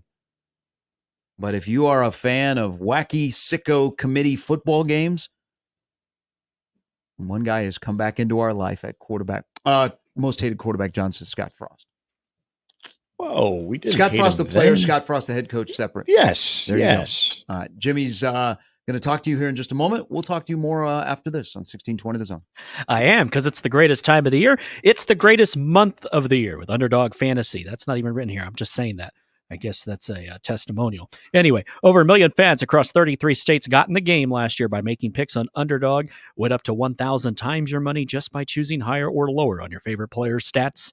Making picks on Underdog is straightforward, and signing up is even easier. So easy that even I can do it. If you know, you know. Just head over to Underdog. Simple to use mobile app or UnderdogFantasy.com. Sign up with promo code ZONE, and Underdog will give you a free pick to use on your first cash pick'em entry, plus up to $1,000 in bonus cash when you deposit. That's Underdog Fantasy. Promo code ZONE to claim your new customer special, a free pick, and your deposit offer. Must be 19 plus in Nebraska and present in a state where Underdog Fantasy operates. Terms apply. Concerned with your play? Call 1-800-GAMBLER or visit ncpgambling.org.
Did you guys talk to anybody that went to Hy-Vee to see Hulk Hogan yesterday? No, not one. Not one person in my friend circle that used to be big-time WWF fans, like me when I was a little chap. Maybe you would even consider yourself a Hulkamaniac. Nope. Rocky III fan. And I know some people are still very much dedicated to the wrestling world, and I did not hear one that went. Let It Fly was bumping. And people lined up to get in. I mean, we didn't go. I drove by there. The puppy. Hulk Hogan was at Let It Fly? Yeah. Really? Last night, I think. You let it fly? I just thought he was out. The one out by me. Was he just hanging out? Because he was. He's an Elkhorn? Did like No, he's doing like a signing or something. Did like 3 Hy-Vees. Yeah. He's going to be in Lincoln Wanted today. to go to Dairy Chef, but they closed for the season. Mm-hmm. Is Dairy Chef? Yeah. Closed for the Yeah, season? they did the countdown. We went last Thursday. You should have told me. Sorry, man. So it was public knowledge. I saw pictures. I saw, I don't know, I think it was Channel 7 did a story, and I saw the long lines. So it has been described in a review of the beer that he is in town promoting. It basically tastes like if you went to your parents' house and they had an old fridge that was in the back of the garage that really had not been used. Yeah. And you opened the fridge door, and you reached in and you grabbed an old Milwaukee Or that had been in there since 1988. That's kind of what his beer tastes like. It's Meisterbrau. That's the review. Meisterbrau. That's the review on the beer.commerce. Oh. It tastes a little bit like old Milwaukee. All right. Yeah, I've already done that. So it won't I'm be on good. my Untapped. Okay. Yeah. An Untapped review. I don't need to do that then. There was a time that to the point that I've been so far removed from that type of beer that every now and then if it's just like the only option, it actually tastes good. Ooh, I think you've graduated from I have. putting yourself in that position. Yes, I have. But sometimes it's the taste of nostalgia. When you try to crack open that first beer against Dad's wishes. For us, it was PBR. Mine was Bud Heavy. Oh, Nice, okay. nice. Bud Heavy, and then followed by Sherry Tibbetts going, "We need to brush our teeth." Attaboy, Walt. And then I was like, "Okay, we got to get rid of it." Was that Walt's? Oh wait, was this the troublemaker? No, she came over. I had a party when the parents weren't home. Yeah. Nice. And I was, I thought Sherry and I would be an item. Wasn't there a female troublemaker that always tried to? Lana, she was a call girl. Wait, that's a movie. Yeah, there were a lot of them. I mean, that's what Okay. that's what happens with Catholic girls and Catholic boys. Was that to be fair? Was that Walt's stash? Was the Bud Heavy? No, she brought over the Bud Heavy. Oh, she did. Oh. Wow. Yeah, Well, my that is it. dad There you was go. not really much of a drinker. Okay. My mom drank more than my dad, but we didn't have like a stash around. You didn't have a the house. kegerator in the living room. But she brought over a Bud Heavy, and she's like, "Oh, we're gonna do this." So there were like, I don't know, 7 of us. Mhm. So we took a swig, and it was like, Yeah. like the first time you drink beer, Yeah. Bitter and beer you're like, face. it is like the worst thing. Yep. But then she goes, "We all have to brush our teeth." So I just remember that, like she brought And then drink more? She brought Bud a Heavy, toothbrush. a can of Bud Heavy, Yeah. and then toothpaste and a toothbrush. Ah. And so dumb me, like after we got through passing the 12-ounce can of Budweiser around, Oh, I was bad like, for I got to get rid of last. this. I can't throw it in the trash because what Well, if, yeah. so dumb me threw it out the front door, landed in a tree. Guess what? Guess who mowed the lawn the next day? Not me. How old were you? I was like in 8th grade. Jeez, man. You should know better. You'd Well, be smarter than that. I know. I should have. Well, I really wasn't a pitcher and outfielder. I was more of a catcher and a first baseman. Yeah. So I didn't have the arm. I could have chucked it across the street, but I mean, the kid that lived across the street was a degenerate. He was always in trouble, so I was able to blame it on him. He was my default. Oh, okay. Well, that's good. Yeah. Like if there's anything that was under question that might be me, I'm like, no, that's Jeff Flack. Okay. So my first major drinking incident when I was underage, in junior year, before my senior year, actually. Cover your ears, Reese. We were, no, not yet. It was a couple of us, and one of the guys worked at Big Fred's. He was a busboy at Big Fred's, and so he Shout out he Big basically Fred's. snaked a case of Bud Ice outside the back door to where they take the trash out, and then we came by, we picked it up. So yeah, there was theft involved. It was an inside job. It was 3 of us watching the program. Nice. and drinking Bud Ice. God, I hope you didn't reenact Latimer and Alvin Mack. Well, things got blurry pretty fast because for some reason, because I'm with you. Anytime when I was like even younger, my aunt had a lake out in Illinois, and so we'd go on a boat. And I remember something about always seeing my dad's beer in the boat. I just always want to take a sip. Thought it was the worst. Like, how do people drink this? This is awful. But for some reason that night, it was going down pretty easy to where I got pretty bad fast. But our disposal of these were bottles. Yeah.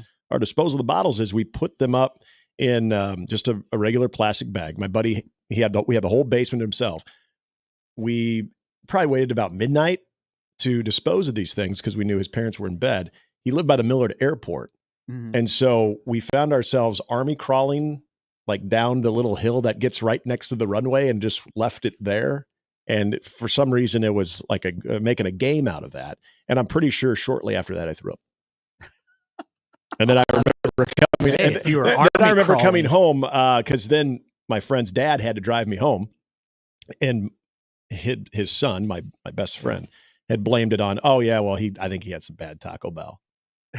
And so I came home, thrown up all the way upstairs to let my parents know, hey, you got to call me in sick for work tomorrow because I can't go to work. And not realizing that it probably just reeked of beer. Oh. I wasn't thinking then. They knew what happened. They're smart people. I didn't drink for a while after that. It was very bad beer too. It was Bud Ice. It usually is. That's why I'm wondering if that one. So I'm wondering if the Great American Lager, what the hell is it even called? All American. Real American. Oh, Real American beer. If it has a Bud Ice taste to it, or at least it's better than Red Dog. Oh, I had some nights on Red Dog. We all have. The bottle caps. They said stuff. That was fun. They had a dog on it. I was like, I like dogs. Oh, yeah. And then I like beer. Half the people even realized. I remember one time we were having that at Buddy's house, and a lot of the people didn't even realize that it had little sayings on the bottle cap. It was a novelty, man. It was great. Dave tweets at me. He said, we need this beer in Omaha. It is the Garage beer that is endorsed by Jason and Travis Kelce. It's the Garage beer? Garage beer. Okay. Small batch, smooth drinking. Only 95 calories. Ooh. They also have it in lime. Oh, it's a low. I think at Smitty's Garage. I remember that place. I've been there. I think they have, I don't know if it's on tap, but I know that they do have cans there. So that's maybe where Dave got it. But I like that. I've heard good things about this beer. Okay. I mean, at the end of the day, remember, we tried a beer here at 1620 The Zone, and it was, they wanted to make it like. I still remember Damon randomly drinking one during a meeting in the morning. It's a Bach. Yeah, they wanted to make it like a Bach. Why did they make it a Bach? Well, no, I don't know. We said, you got to make it like a good tailgating beer. Yeah. Fair. Like Cornhead Lager. Yes. Cornhead Lager is a good tailgating beer. Yes. It's not heavy. It's not super light. It's like in between, but it goes down well at a tailgate. Yeah. Shout out to the boys at Cross Strain. We went with a Bach, and it was a bad idea. It was a terrible idea. And we were all against it. We were kind of limited because they brewed it in Cedar Rapids where our corporate office is. Yeah. And they did a deal with a brewery there because we all wanted a local brewery. Of course. And so. Which would have made sense. Yeah. So we failed with 1620 The Zone beer. And I think we are done now. I think everything is gone. Yeah. They did get rid of it when they did the big purge. Yeah. It was during the CWS when they got rid of everything. Yeah. I just remember it didn't taste good warm when I did one on the air. That's right. The line for Indiana, Nebraska remains 6.5, or Nebraska against, as some are describing, the 2019 LSU team that'll be playing in Bloomington. There's a lot of sarcasm. Hey, I know we've got, let's see here. I got to do the math. Because we have kicking woes? 2.5. We got 6.5 hours left on this show to talk about the Nebraska-Indiana game. I'm already over it. This might be the first game where people have fast forwarded to just play the damn game. Oh, yeah. That 100%. Coming off a bye game, coming off a bye week, the talk about Indiana is we got to fill 6.5 hours, and we can't talk about Spencer Petras for 6.5 hours, which I'm going to talk about in just a moment. Yeah. So I see the sarcasm now is picked up that people are referring to Indiana as the 2019 LSU team. I get it. You just want to get to the game. Some just want to get to bowl eligibility and go from there. So bear with us. We got 6.5 hours to fill, but the line remains 6.5. The total is at 50.5. But speaking of totals, Spencer Petras now plays for Utah State. Yep.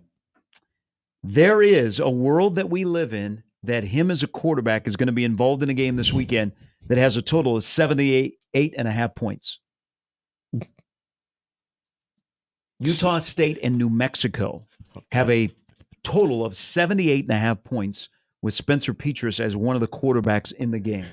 College football is not only the greatest sport, it is the only sport out there. Mm-hmm. Because last year, if it's Spencer Petras playing for Iowa, yep, yeah, they might have a couple of games and then get to 78.5 as a total. Yeah. Also, I'm noticing, Jimmy mentioned in the update, Nebraska's RPI actually got a bump last night because UTEP is off the schneid. Yes, they won. What's about that? UTEP is finally a winner. Mm-hmm. They carried their coach off the field on their shoulders. He still had the same energy he wasn't that Don he had Haskins. against Nebraska. Mm-hmm. So that's good to see because, it's tough in El Paso. They're 1-6, still bowl possibilities there. That's true. But we are now in the time of the year because now, we're in this stretch of 50-plus days where we got football every day, is whether you're watching football on Tuesday, Wednesday, Thursday, Friday, Saturday in the college game, it seems like everybody has a kicking problem. I know. Why is that? It's true. The kicking in the Louisiana Tech game was really, really bad. By the way, Louisiana Tech. I think we might be having a kicking problem in college football. You've seen in the NFL. I'm trying to not make excuses for Nebraska. I'm just saying we might have a kicking problem in college football. Where have all the kickers gone? Are they just staying with soccer? And they're deciding not to play football? Are they getting fat and have to be moved to another position? Maybe. That's also possible. You've Has seen climate the NFL? change changed kickers? The earth is moving differently. Yep. Is it a holder problem? That could be. Have we lost that? The one thing we always had confidence is those holders knew exactly what they're doing. Kids growing up, do they want to be holders? Do you want to be a snapper or a holder or a kicker? I'm going to say sexier is the kicker, but this world does not exist if we do not have quality holders. Well, think about how sexy the long snapping position is now compared to when no one knows who you are. I don't know that can be considered a sexy No, position sure it when is. you are bent over at the waist and staring through your legs. I don't know. If you do it right. That is not sexy to me. If you do it right, Gary. Who's doing the bending? That's where you have to insert whoever. Like I'm dealing cards. I just hit the table. I'm out in this conversation. No, we saw this even last year though. No, don't look at me. Terrence Look at him. Look at him. Mann. Don't look at me. Okay. I'm not in All this right, Jimmy. conversation. Last year, You guys talk about I'm tying this. sticking your head through your legs and snapping and how that is sexy. Well, when the snap is on time and the hold is put down, When you and drive, those laces when you drive rotate by your, just when enough. you drive by your grandparents' house and they have those things in the front of the house where it's your grandma in the old the house dress and she's bent over. Do you think that's sexy? He just took us back to 1991. I can see it right now. Hey, I got to tell you a quick story. Touche. Like when you go to Penn State and you fly into Harrisburg. And one year I flew into Pittsburgh to see some friends and then drove across the state. But to get to State College, I mean, it's winding roads. It's like a 2-lane highway. It's not the easiest place to get to, as James Franklin will tell you every day that ends in Y. But you wind your way up, and there's a lot of like small houses, like acreages. Sounds like Morgantown. As you're driving up.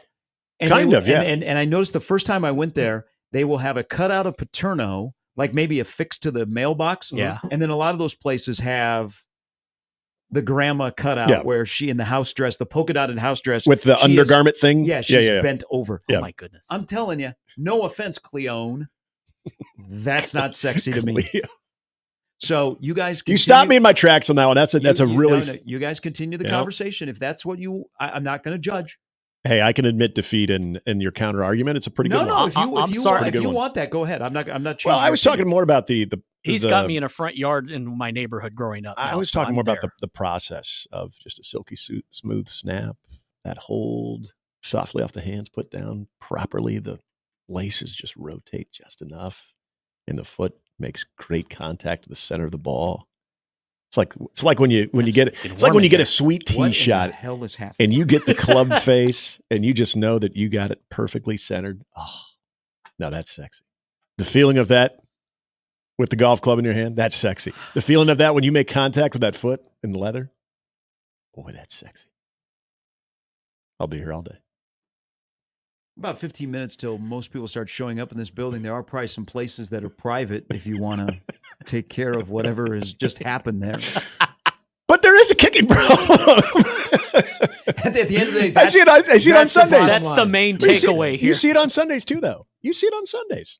Unless they make a 60-yarder. There are more liabilities in the NFL now than I can ever remember, where your field goal, I'm not saying yours because no, I got Harrison Butker. Yeah, your guy kicks it very far. Although he doinked one too.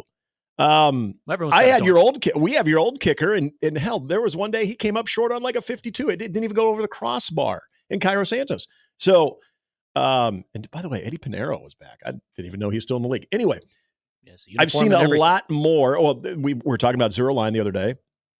A lot more inconsistencies with kickers in the NFL, to where that was something that you just sort of assumed, okay, well, we got the 3. You get pissed off because you're in the end zone. You're like, working on 3. But you'd get the 3 at least. Now, you don't see it as much. It's not as consistent.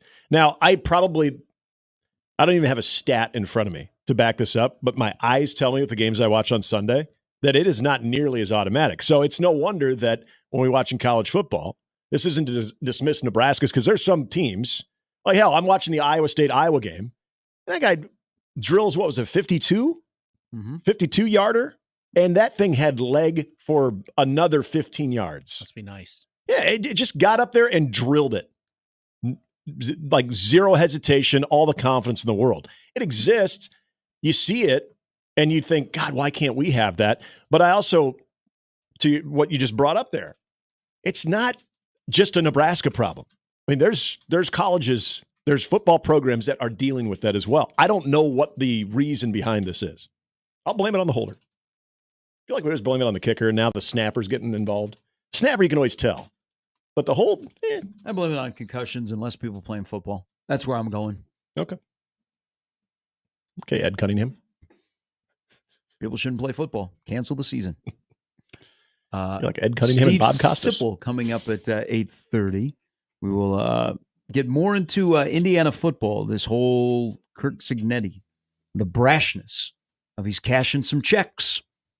They've earned their ranking, but we're about to find out how good the 2 teams that will be playing in Bloomington are. So we'll talk some Indiana football coming up at 9. And then Brian Edwards stops by with thoughts on another busy weekend of football that kicks off tonight in the NFL with Denver at New Orleans. That means that Sean Payton's going back to the Superdome to watch Bo Nix against Spencer Rattler. Yeah. Woo! That's what we all need. Could have been Drew Brees against John Elway, but instead we get Bo Nix and Spencer Rattler. Craig Morton against Archie Manning. Broncos 2.5-point favorite. That's coming up before we're out of here at 10. It's Mornings with Sharp and Handley on 1620 The Zone.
at the VIP Club and sign up.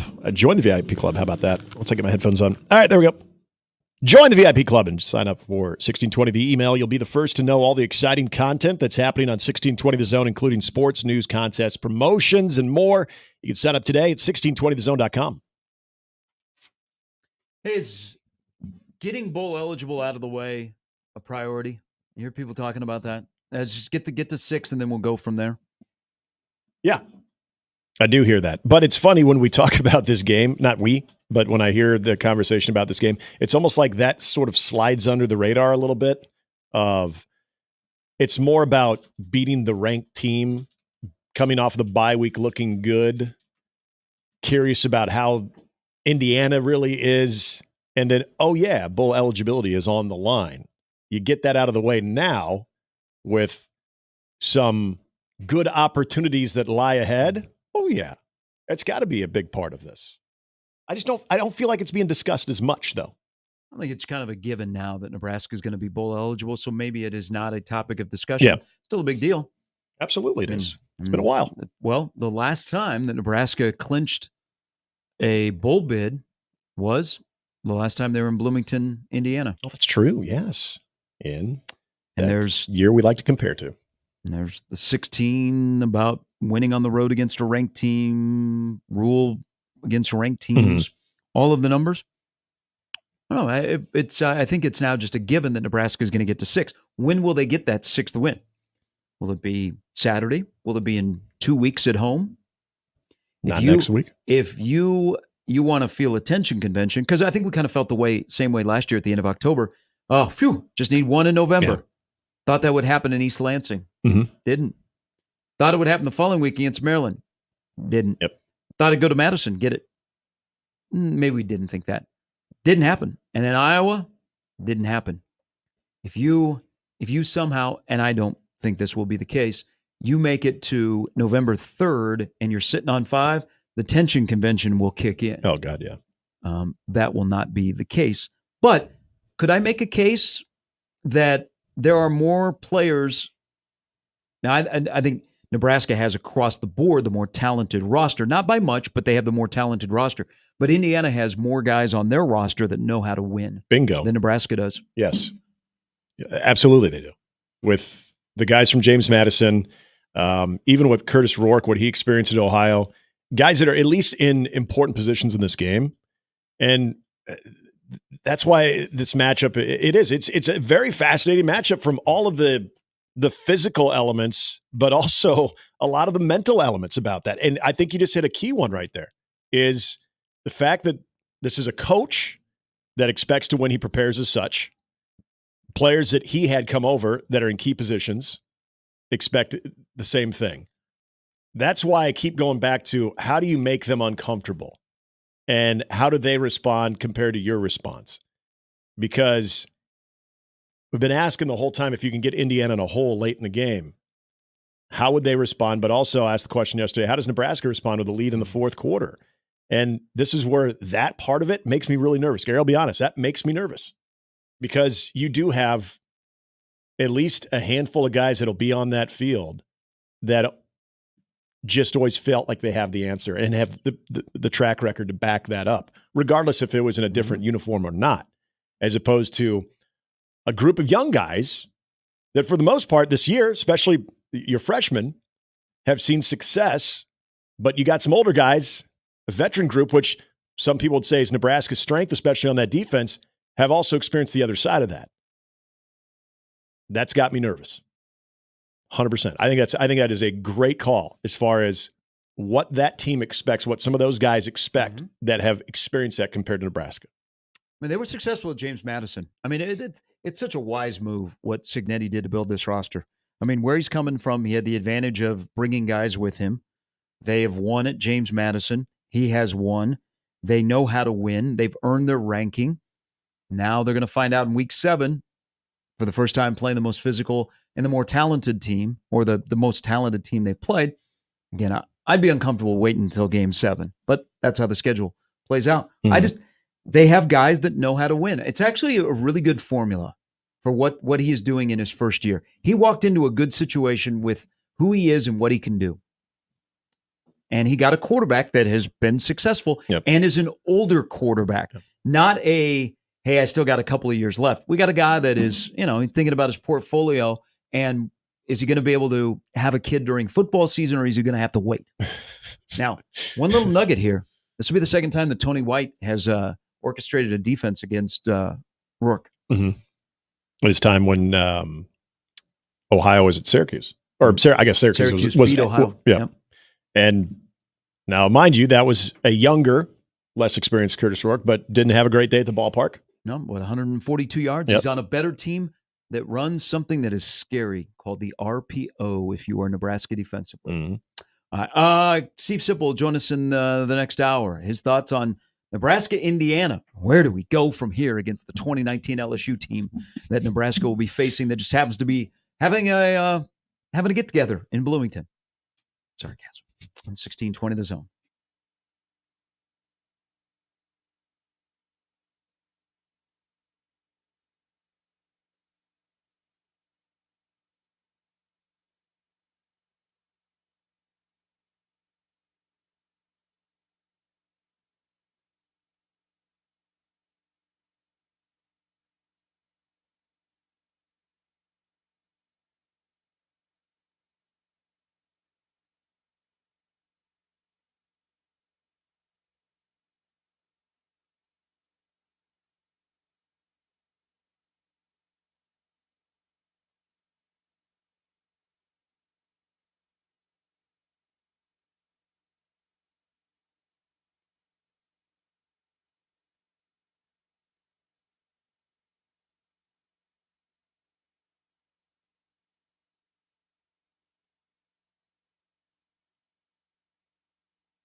All right, welcome back in. Hour number 3. Stephen M. Sipple is in the green room. He'll join us coming up in about 30 minutes. Our story yesterday about sending Nick Grimm to the Nebraska-USC game, paying for him to go on the field before the game with him and his girlfriend, then run on the field with USC. Jake emails into the Equitable Bank inbox. You're worrying me. He said he should wear a Sierra Wright USC jersey. Okay. Oh, pretty good. love that. Great idea, Jake. Nick did confirm to me he is down with the idea. Not the sickness, but with the idea. So he's on board. If we can get people in the building on board, we can make this happen. I'm sorry, I'm just laughing at the picture that you put in response to Zach's tweet at us. Something about the Nevernoy kid. The Pimp King on Twitter. He punted in high school. I would not have known that about Don. Didn't strike me as a punter. Hi, Don. Said the place kicker and I would have left-footed kicking contests. Whatever happened to the barefooted kicker?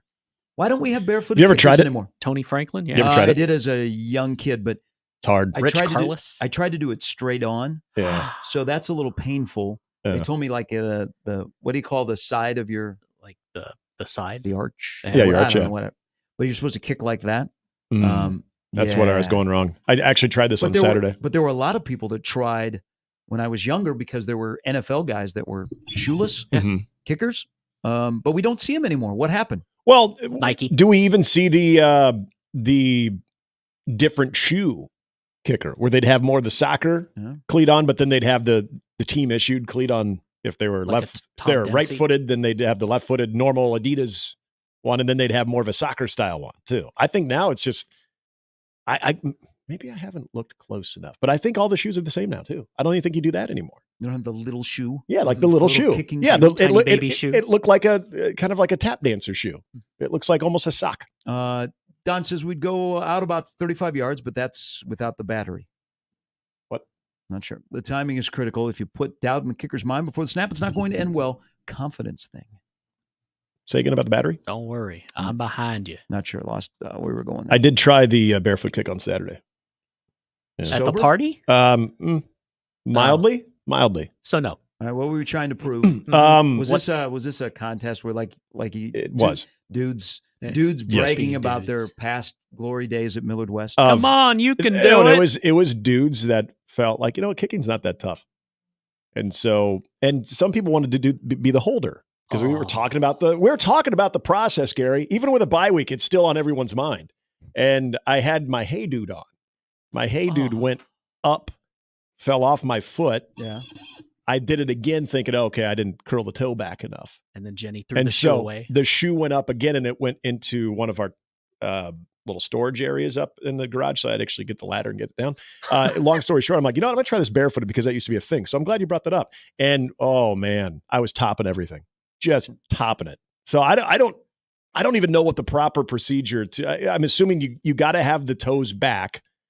Man, maybe when I was in my 20s, I could. Was this at noon? That's not by easy chance? to do.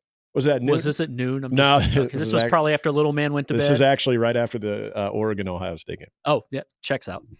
Maybe a little bit of sauce there in the Well, house. there's a lot of people that were already in bed.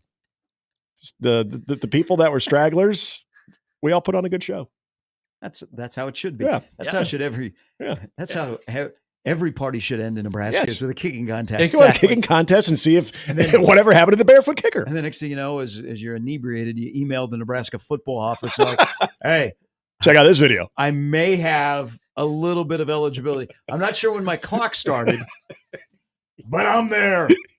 Everybody, when things go wrong with holders and snappers and kickers, everybody thinks they can do it.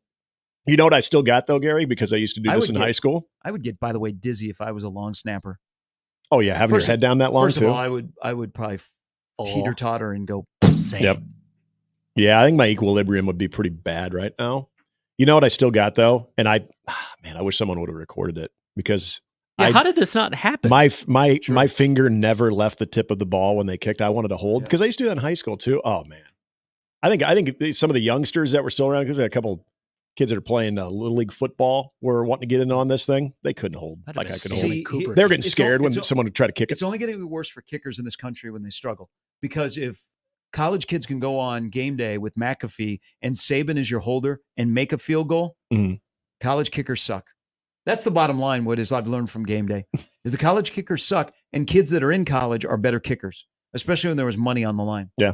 But Nick Saban, you probably did not have on your bingo card in retirement that Nick Saban would be on national TV holding a football for a college kid that didn't know if it was Saturday, Friday, or if it was Sunday. Right. And if you spot him the C and the T, he couldn't spell cat. Yeah. Well, he wouldn't have 2 years ago. He won a ton of money. Yeah. He wouldn't have 2 years ago. But it's a fair question. Why can't people kick consistently? And why was it okay to kick barefooted back then and now no one does it? Get Ed Foley on the phone. Mm-hmm. Or Brett Maher. I mean, we need to get super kicker back where you just pop their head. And Wouldn't that be great if there was a human that you could do that? Instead of the holder, it's just the guy that pops the head and just goes. There'd be some awkwardness. There definitely would be some awkwardness.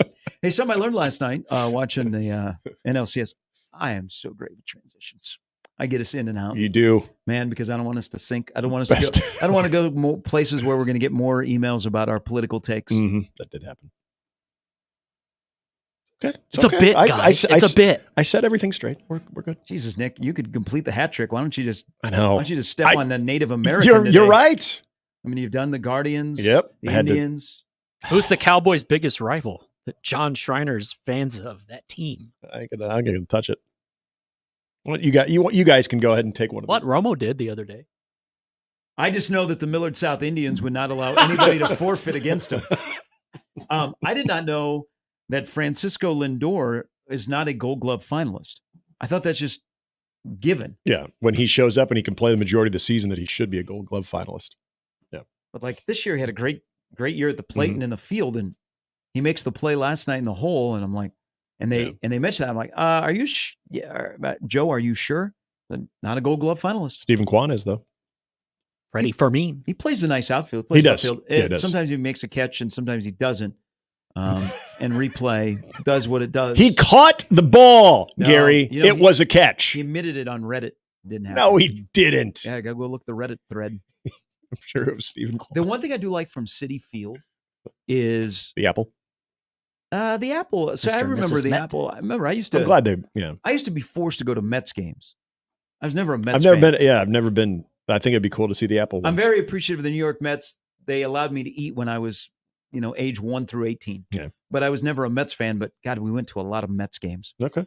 The camera angle. This is the nerd in me. The camera angle at Citi Field is awesome for TV. The center field camera. It might be the best in baseball. It is centered right where it should be, off to the right of the mound. You got me Gives thinking. you a good look. I think it's the best center field camera in baseball. There's your nerd take. That is nerd, because I got to say I don't notice a difference. It means you're kind of a nerd. That's fine though. I'm okay. That's good. You'll wear that. I embrace my nerdiness. Yeah, you'll wear that. That's fine. Baseball nerdum. Yeah, that's good. Hey, so I'm in a chat room with sabermetric people. But you know what? Now You're I got you got a group text. Every game is going on just about sabermetrics. We'll get 2 games today, so I'll compare. Now I'm curious. Same. Yeah. Because I've always felt they're all essentially the same with the exception of a few stadiums. But so far in the playoffs, I guess I haven't noticed any difference. Let me bring up a question here. This pertains to Nebraska's matchup against Indiana, which talk about like national people that love Nebraska for 4 weeks and then Nebraska lost and they're like, who? Mike Farrell is another guy who is, I think he's been with every recruiting website. Now he's on his own. He was loving some Rule. Now I just saw one of his articles today is, let me look here. Flawed Nebraska with Matt Rule and Dylan Raiola. They must find the next gear against Indiana. 3 weeks ago, he was like, man, Dylan might be the second coming of Peyton Manning. Yeah. So how quickly things change. Flawed. How quickly things change. You lose and, man, I mean, that's how the world works. But look at this. Again, if Nebraska wins, like if Nebraska loses, it'll be barely a peep nationally about the Ohio State game. Nebraska's going to beat by 60. Mm-hmm. But if they win, people will be like, oh, hey, Nebraska's back. Because then just kind of the cycle. Just an observation as I was looking at the slobbering over Kirk Cignetti yesterday. Hey, the guy's different. He's a winner. Mm-hmm. But I was like, oh, that was 3 weeks around. 3 weeks ago around here, Rule was on every show. Yeah. This is a question. This is from Jesse, and I think this is a fair question. I'm glad he brought this up because I've had the tendency of looking at this matchup, and I think the general feeling is we're focusing on the offense. You kind of alluded to it about, well, what about the defense? Mm-hmm. I just think Nebraska cannot rely on their defensive backs in this game alone. Nebraska's going to have to tackle well, and I think the linebackers. I think the linebackers are going to have to be really, really good. John Bullock, who I think is a preseason or a midseason All Big Ten linebacker, Mm-hmm. John Bullock's going to have a big day to lead that linebacker core. But Jesse tweets at me and says, "Can you answer this question for me? Why are we acting like the defense against Illinois is a one-off?" I think it's a very fair, valid question. Maybe we have kind of poo-pooed because we look at kind of a fact. Nebraska is 6th in stop rate. So they're only giving up 1.14 points per drive, and they are stopping the opposition 79.6% of the time. They are 6th. Indiana, in comparison, is 16th. Nebraska hasn't given up a rushing touchdown. Nebraska didn't all of a sudden crater against Purdue and against Rutgers, and all of a sudden they're giving up 35 to Purdue, and they're giving up 24 to Rutgers. So thinking one-off for the defense because they were their own worst enemy that night. Penalties and just missed tackles. Peculiar play. Yeah.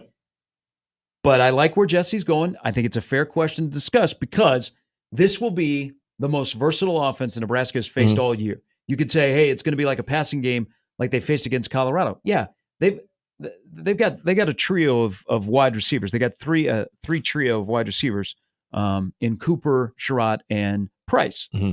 But Colorado couldn't run the football. Right. Indiana can run the football. So this is a good test to see how good this defense is are they versatile enough on defense to stop both a run and pass? Because this will be the most challenging offense that they have faced. And then you throw in the RPO, which my Indiana does well and Nebraska has struggled with this year. It made me a little nervous with the way that, and it wasn't because the receivers for Rutgers scared me as much as Illinois, but in the Rutgers game, looking at what Ethan Kaliakmanis was doing up until that game was strikingly similar to Luke Altmaier. And we saw Luke Altmaier did in the RPO. Now, that's where he was able to take advantage of good receivers, but also they had a little bit of a running game. Not to the tune of what Rutgers had with Kamanungai, but they had a running game. This is the most balance between running backs and wide receivers as far as threats. And a quarterback, again, going back to the experience. There's no doubt that this one is the biggest challenge. And I don't even think it's close, is the biggest challenge that this defense has because of all the things that they have to keep tabs on. And this is where I liked your point about offensive line has to be greater than the defensive line. But the defensive line to the linebacking core, it's monumental in this one. And this is where, kind of listening to John Bullock and listening to Ty Robinson and those guys talk, I can't remember if it was Ty or Bullock who said it, of the experience and the things that they do offensively, that Indiana does offensively. I think it was John Bullock who said this. And it's interesting that you bring him up because I don't take a lot of things into what the players or the coaches say throughout the week, unless it's something that's bulletin board material. But was it just me, or did John Bullock seem confident to the part of, or at least feeling a little bit disrespected that he countered the whole, this offense does a lot of things, but we're a defense that has a lot of experience, and we're able to diagnose a lot of things too. That's a good observation because I think it ties into what Rule said yesterday. It's kind of like Nebraska against the world. Mm-hmm. So I think they're. It's good. I think they know. They know. They appear to be a little agitated. Yes. Everybody's talking about Indiana. That's a good way to put it. And they forget that Nebraska is 6th in the stop rate. They've only given up 11 points per game. They've shut down running games. That's good. All right, because this is a prove-it game on both sides. Yeah. And sometimes guys will act. We've seen in the last few years, guys will act that way when they feel like they're slighted. But this is one where I think they're acting that way, and I believe that they believe it as well. Instead of being in front of a microphone and they say it like behind closed doors, they're talking about, why are these people talking about Indiana all week? Right. Why are they talking about they're going to do this, this, and this against us? Yeah, I think agitated is the right way to put it. And I know this for a fact from talking to a couple of guys. The Illinois game sticks with them because they shot themselves in the foot and they let down the entire team. Mm-hmm. That veteran guys probably got a little bit too fat and happy, and then they got sideways, and then they started to argue with each other, yes, stand around and look at each other and look for blame. And that's not who they are or they want to be. Mm-hmm. And so they've had 2 games to make up for it. Now they have their biggest one to try and erase what happened on a Friday night in Lincoln. So I think that's all true. I think that's a firm belief in action and words. And they say, we will find some actions for it. And that's where I think it is kind of nice if you're in the standpoint of having a game to draw back on, where I'm sure as they looked at film and they looked at a lot of the things, probably some basic things too, that they know they do better than, that they did in that Illinois game, where this is where I go to the whole bye week part of it, of who has their team more prepared. And Indiana's got a good coaching staff. Again, you bring up the winning factor. That's a big deal. By the way, young coaching staff. Did you know? What is it, 38 is the average age? Yeah, their 2 coordinators are 35 and younger. Yeah. And I will keep drinking the Tony White Kool-Aid until proven otherwise. But for me, this is what I trust more than anything, is that entire staff and that group of veterans mixed in with some of the younger guys that are major contributors to this defense, of getting an extra week and being able to diagnose some stuff that at least they can throw at Indiana early. And then it's, all right, ball's in your court, Indiana. Can you adjust properly? Because I do trust Tony White, this staff, and that group. It's one thing for a coaching staff to be able to devise a game plan, do some stuff, but to have the guys to execute it. And that's where I go back to a little bit of that, what gets at Nebraska, what happened in Illinois. I think they process it and apply it. Mm-hmm. Now, as you know, though, there's going to be adjustments in this game. I fully expect if Nebraska's putting up a brick wall early on, that Indiana will throw some different things that Nebraska hasn't seen yet, or at least is going to try to counter that. So this then goes back to the counter. And can Nebraska adjust on the fly defensively when Indiana eventually finds something that works for them? Because they will find something that works. All right, Steve Sipple's coming up in a little bit. We'll pick Sip's brain. Also, Jimmy, you like history. You're the rain man of the show. Yeah. Do you know what happened 9 years ago today? What year is this? 2024. This is the year of our Lord, 2024, October or maybe the 17th. year of the dragon. I know the Royals were playing the Blue Jays. I know that was a Saturday. 9 years ago today. And I covered very bad football. Big Red Overreaction came to a screeching halt. Oh. I was doing Big Red Overreaction. It came to a screeching halt because of something that was on that TV. Dodgers Cubs?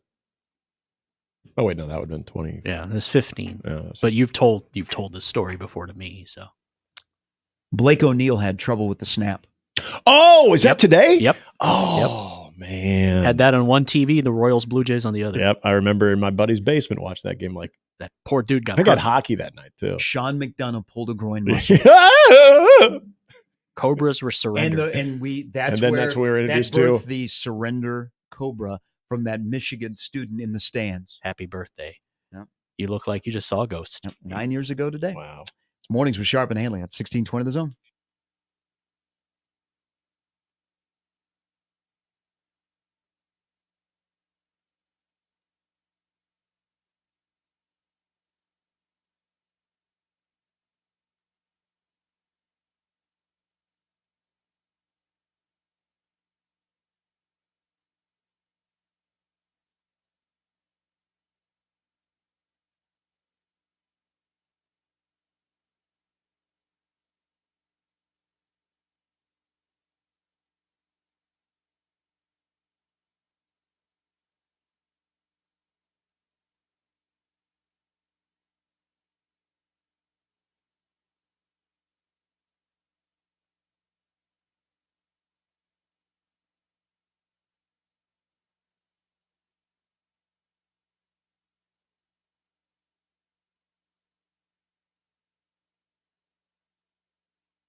All right, Simple, join us in the next segment. Did you guys see the Chiefs opened up as a underdog?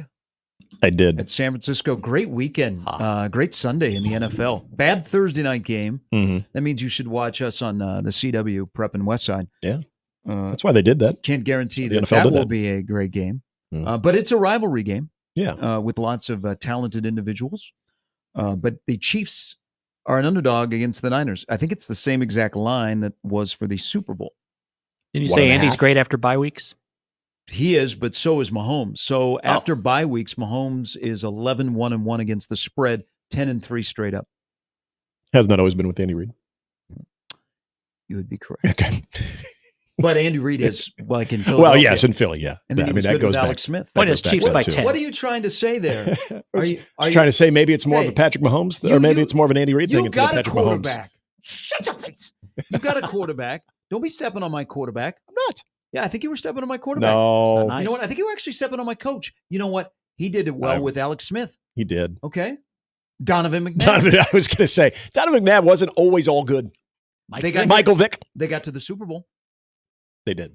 With a broken leg, Terrell Owens. Just saying. That Roy Williams broke, damn right. Mm-hmm. That's true. Don't be a hater that Matt Nagy is our offensive coordinator and is happier in Kansas City than he was in Chicago. I just feel like sometimes that you guys could be limited. Don't hate the Matt Chiefs Nagy. that Doug Peterson will be an analyst before the end of the year with the Chiefs. Yeah, that is true.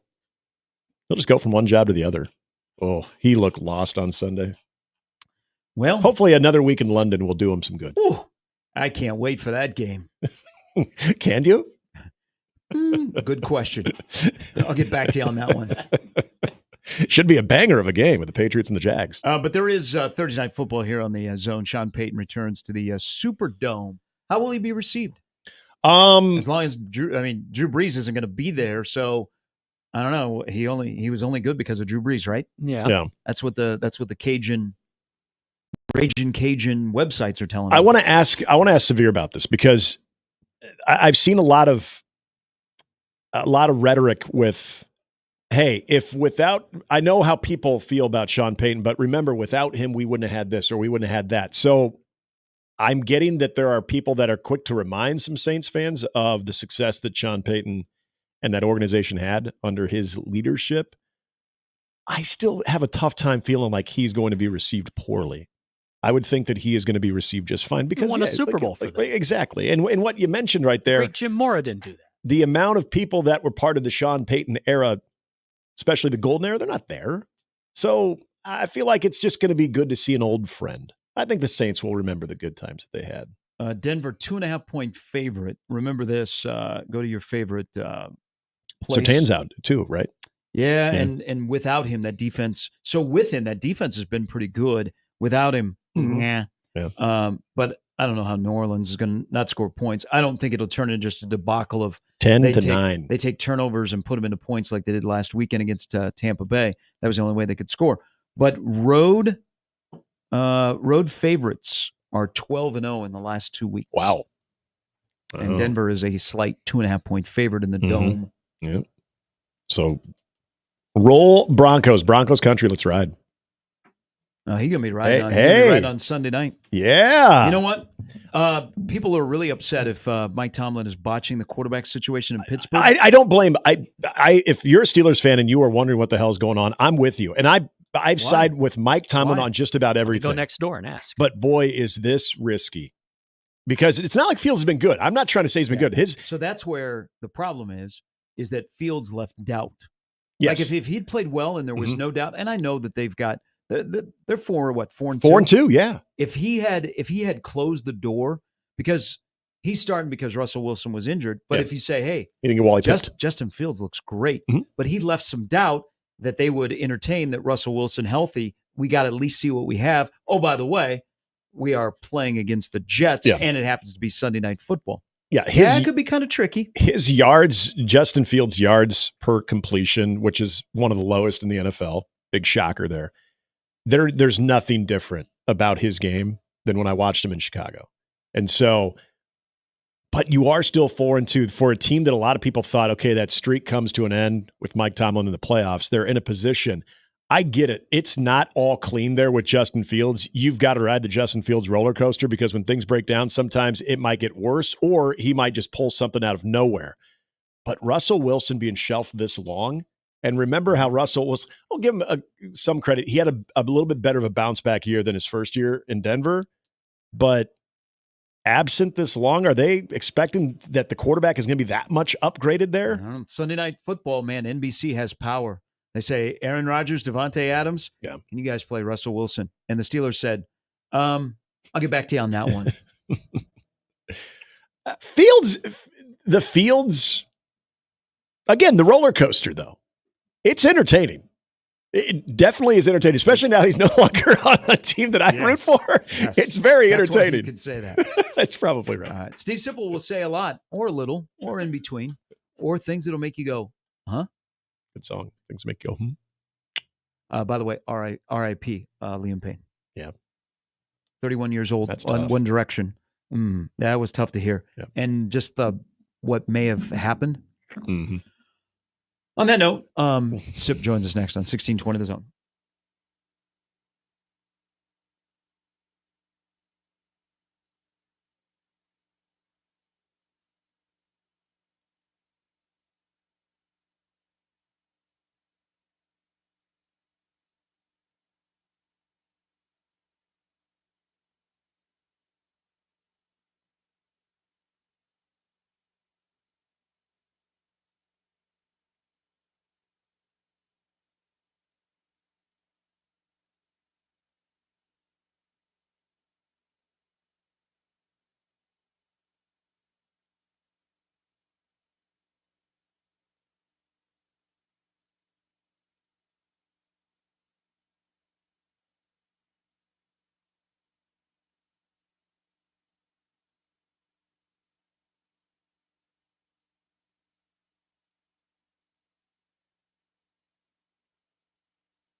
All right, let's welcome in our friend from Husker Online, on3.com, where you see him, you read him, and also 93.7 The Ticket in Lincoln, where the place where you stopped by, Sip, between 6 and 8 was just on TV here in Omaha. Help me with that. Did you guys have somebody get shot, like across the street from the radio station there? I have no idea. Yeah, they had police tape up, and Channel 6 here in Omaha was doing a story. If that happened, it happened after I left. I left at about 8:00. Oh, I don't think it was today. Yeah. I don't think it was today. Like last night, maybe. Maybe, I don't know. Oh, God, really? Yeah, well, I don't know. I mean, you live in Crime Town. Yeah, okay. No. I mean, there's been some problems downtown, though, of late. I mean, it was after one of the earlier games this year when I drove home. Oh, it was a night game, probably the Colorado game. It was the Colorado game. And God, there was a shooting, right down the street from the Ticket. Yeah, so apparently there's another one. That one turned into a fatality. Yeah. All right. I'm sorry. Yeah, that shooting that Saturday night was a fatality. Yeah, it was. Yeah. It So was. okay. Hey, you do this well. The transition. Let's talk some football, Sip. Yeah, let's talk ball. Yeah. Hey, no, before we talk ball, did somebody said they were listening to you, and are you giving praise to UCLA? Oh, yeah. It was all over our message board on Husker Online. I didn't really praise them. I just said they're not terrible. And that's the debate. Then ensues this debate of, is UCLA not terrible? I mean,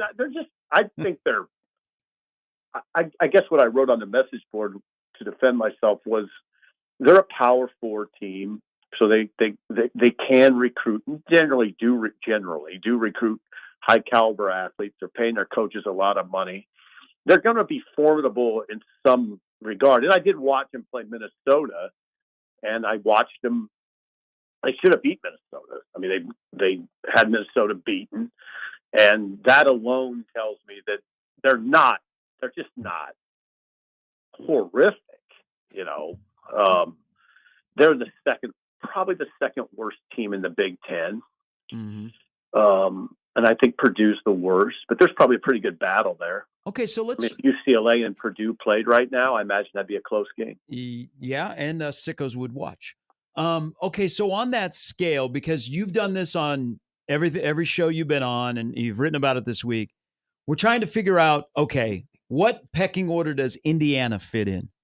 As we're 2 days away from this game, Indiana is what? Good, not great, very good, intriguing, about to get exposed. Where do you land when you look at Indiana and what Nebraska is about to face? I'd say intriguing, and like Bill Bush said it today, so I hate stealing it, but this is a truth game. Like you find out a lot about your program in this game, both teams. It's that sort of game. I can't go any further than intriguing with Indiana. I've looked at, I look at their personnel, and it's good. It's not eye-popping good though. I think they are really well coached, especially on offense. I think they'll do a lot on offense. It's going to test you. You got to be smart about your keys. There's a lot there, and here's the thing. They do have a quarterback who's starting to get some Heisman mention, mm-hmm. and that gets your attention, and his numbers get your attention. A 73.8% completion rate gets your attention.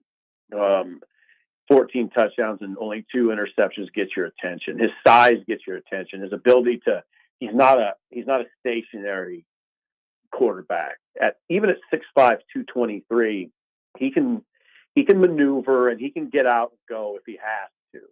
I mean, that's not what he wants to do, but so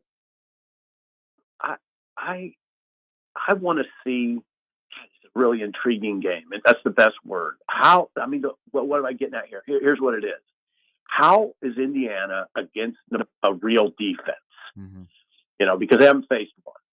What will that look like? What will that picture look like? when they face a legit top 15 defense? That's what I don't know. How would you know right now? Well, and I'd go further with this, Sip. I asked this question, or at least in my area of confidence with this game for Nebraska, it's not only having Tony White and that defensive staff, his coaches, but also veterans that can get a game plan, can process it, and can also use the Illinois game as a little bit of a chip that if there's one side of the football or one sideline that takes advantage of the bye week more so, not knowing as much about Indiana, I know they're going to throw some things in Nebraska, but I feel very good about that part of it, the preparation that Nebraska will put into trying to solve this Indiana offense. Am I giving this defense and, more importantly, the staff too much credit and thinking they will be dialed in? It's going to be Indiana that's going to have to make the adjustment? Oh, no, I think I think there's a lot of validity to that conversation, but it works both ways. I mean, Indiana's offensive staff gets 2 weeks to find vulnerabilities in Tony's defense, and there's always vulnerabilities in any defense. Sometimes they're very slight. Yeah. But I would just say that coaching element is really important right now with both teams coming off of a bye week. It's really, this is a game where you really watch. If you're smart enough to ascertain who did the better job, that's meaningful because both staffs are searching for vulnerabilities, tweaking, even if it's minor stuff that can be huge. I think Nebraska got out coached against Illinois. You're not wrong. I don't really want to see that again. I think you can provide pretty vivid examples of it. The overtime play, for instance, where the Pat Bryant leaked out, and Tony admitted they had never seen it. It was just good coaching. It was a good coaching maneuver by Illinois, and there was more than one in that game. So, that part of this conversation is gigantic. Yeah. Everybody's making a big deal of Kurt Cignetti. Let's see what Cignetti versus Rule looks like. Well, on that, I want to read you something, and you heard this last night, or you've now seen it. Rule, because I think there's a lot of attention to Indiana. Rule wants to remind people that Nebraska's still good. They're 5-1, can get better. I'm going to quote a couple of things from something he got into last night. This is the Huskers versus everybody else. This is the Huskers against the world, and not in a bad way, but no one is going to give us anything. I said a couple of weeks ago, I'm here to fight for Nebraska, and I'm waiting for our players, and I think they are. I want them to go fight for Nebraska. I want our fans to fight for Nebraska. I don't want us to fight each other. I want us all to come together and fight for something. Who do you think he was talking to, and what do you think his message was and what he said on his radio show last night? I don't know. That's an interesting quote. I think some of it is Rule is kind of taking advantage of this underdog role, which is good. Yes. Nebraska's not in this, and they're seldom. Nebraska is seldom in situations where the focus is not on them. They're in that situation. Point. That's good. That's a good situation to be in. They're good. Nebraska is good, legit good, and the focus is not on them. So there's not pressure that way. It also might be Rule sort of trying to alleviate some pressure on his players. Just rally people behind him. It does seem like people are kind of, I don't know. This is a complicated place, and the negativity gets pretty.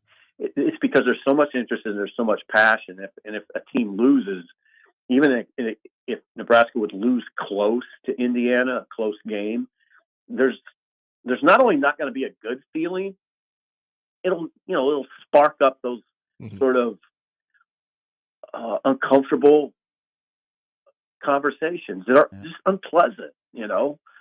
I don't know. I really don't know what he's getting at there. I like it. I like to hear him talk like that. Sometimes I think it's unrealistic to get everybody rolling in the same direction around here. Well, I think the underdog stuff, I think you're spot on with that. Because you're right. There aren't many games, whether good Nebraska or bad Nebraska, where Nebraska isn't the focus. Nebraska really hasn't been the focus at all this week. So maybe he's a little riled up by that. Maybe a little riled up. Now, this is good conversation. I just think I would think he would embrace that. Like, I think it's a good spot for Nebraska to be in just this week. I don't mean all the time. You don't want to be, like I've said that, I've railed against that underdog thing for, I've done it before, where you don't want to always be the underdog because it means you're not very good. You want to be the team that others are trying to knock off, and you want to be the focus. You want to be able to handle all that. But I just think in this instance, there's this instance, this week that I'm, I just look at this week and this week only. It's a good thing for Nebraska. Let people talk about how great Kurt Cignetti is. Let them talk about, is Indiana real? They're playing in front of their big crowd, and everybody's there to kind of size up Indiana. And by the way, let's see how good Nebraska is too. That's good. That's a good spot to be in. Nebraska's a good team. If they're a good team in an underdog role, that's about as good as it gets. Mentality wise. Yeah. Well, Sip, we can't have the conversation about Saturday without addressing an area that Matt Rule is actually confident will look better, and that's special teams. If there's an area that, based on what Matt Rule said, that looks better on Saturday compared to what we've seen from a special team standpoint, where do you think it's most realistically happening? Well, I'd be really surprised if they get a punt blocked, let alone two. Mm-hmm. That would be an improvement. That would be an improvement too. Yeah, I think I'll be sort of surprised if they get another one blocked this season. I mean, I know this has been thoroughly addressed. I think that I don't think we have to worry about that. I mean, the part of the special teams, really the only part that is causing, I would think, that I would be really concerned about is just the kicking operation. The field goal PAT operation, snap, hold, kick. Mm-hmm. Snap, hold mainly. How's the snap? I believe John Holt's a good kicker. But I believe that John Holt's not at a point in his life where if the snap's bad, he can adjust himself and be okay. I think he's kind of at a point right now in his career where it needs to be. I'm not saying the snap and hold need to be perfect, but we're not talking about Harrison Butker here. We're not talking about 31-year-old who's had a bunch of huge kicks in his life, right, and can do it if it's not perfect. So that's that part of the operation I'd still watch pretty close. And just a long snapper in general, even on punts. I'd still watch that part. High scoring game or low scoring game? God dang, that's a good question. Really, I'd like to think Nebraska's defense is good enough to hold that team to about 17, and then a low scoring game would be 24-17 win, Mm-hmm. And I'd like to think that can happen. I'm kind of clinging to that. I haven't made my prediction yet. I think that can happen. Indiana's not so good, for instance, at running back that you shouldn't have to worry about that part so much. They don't have a Jeremiah Smith. They don't have a receiver you'd look at and say, "Oh God, how are we going to handle him?" Mm-hmm. I mean, they got number 13. I think his number 13 is good. Elijah Sarrett. He's good, but he doesn't blow your mind in any way. You should be able to handle it. Now, the thing that, like I say, I guess goes back to my biggest concern is their quarterback. Why? Because he's an old guy. He's big. He's experienced. He makes good decisions. He'll operate an offense at a high level, and you're going to have to respond to that. Sip, the aggressiveness of the Nebraska offense has been discussed on this show, and I know it was brought up to Matt Rule on Monday and even to Marcus Satterfield of if it's looked different, taking the foot off the gas, so to speak. In this particular game, given the preparation time as well, what's your expectation of what they try to do offensively? And again, like special teams, what realistically does this offense look like on Saturday with a little extra time and some things to draw back on? Well, I don't, it's hard. I always just go back to what Rule wants. And that's he wants to be able to run the ball, pound it, have an inside running game, run outside zone a little bit, inside zone. You always hear him talk about running counters and power and duo, and then work off that. I think they can do that. Sometimes I'd like to see the focus narrowed a little bit in terms of who they're getting the ball to, but I don't know. I don't know how to answer it. It's the offense has been somewhat perplexing to me.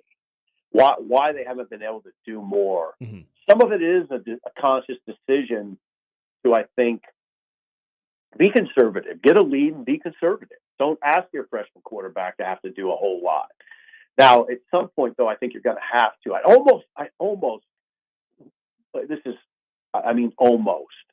want to see him get down 17-3 and have to turn Dylan loose a little bit and see what it looks like, because I think it looked pretty good. But I think the answer is what Rule always says: we want to hammer it and work off that. That's been his MO.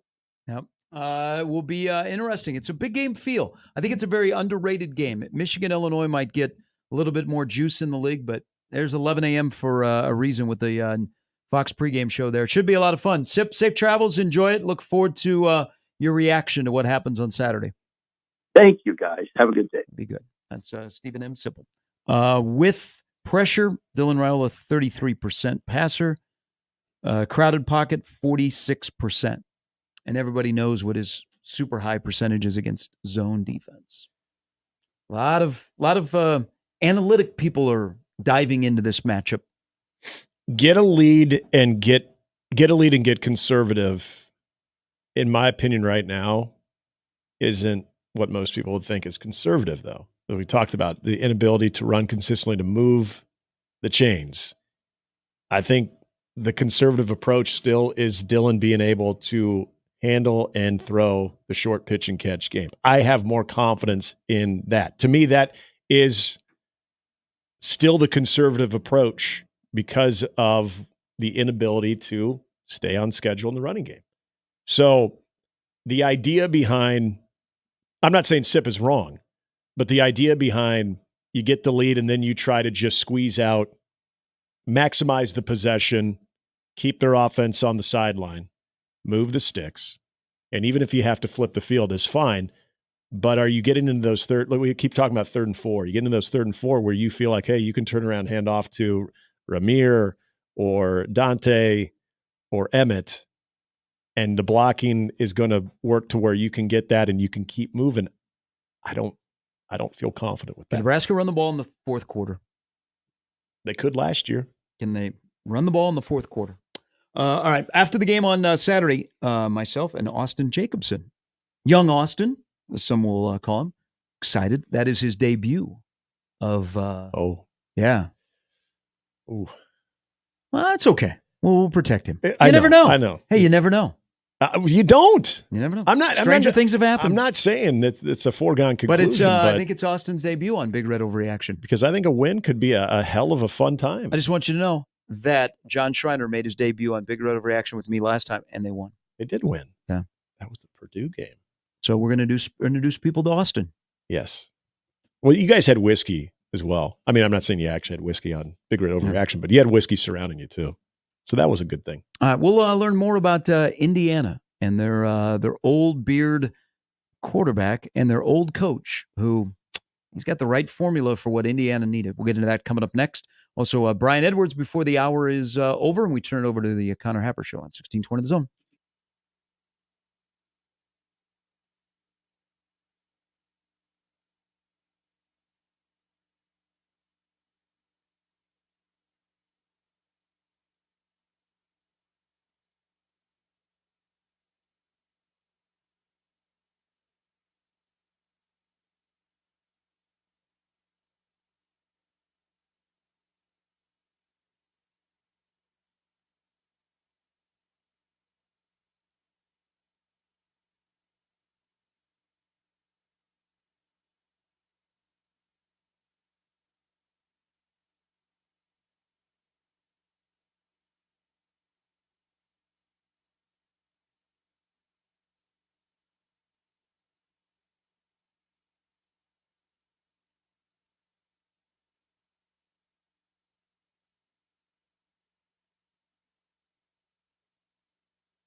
All right, Nebraska and Indiana, 11 a.m. in Bloomington Central Time. Big game, big noon kickoff. Pregame show is there.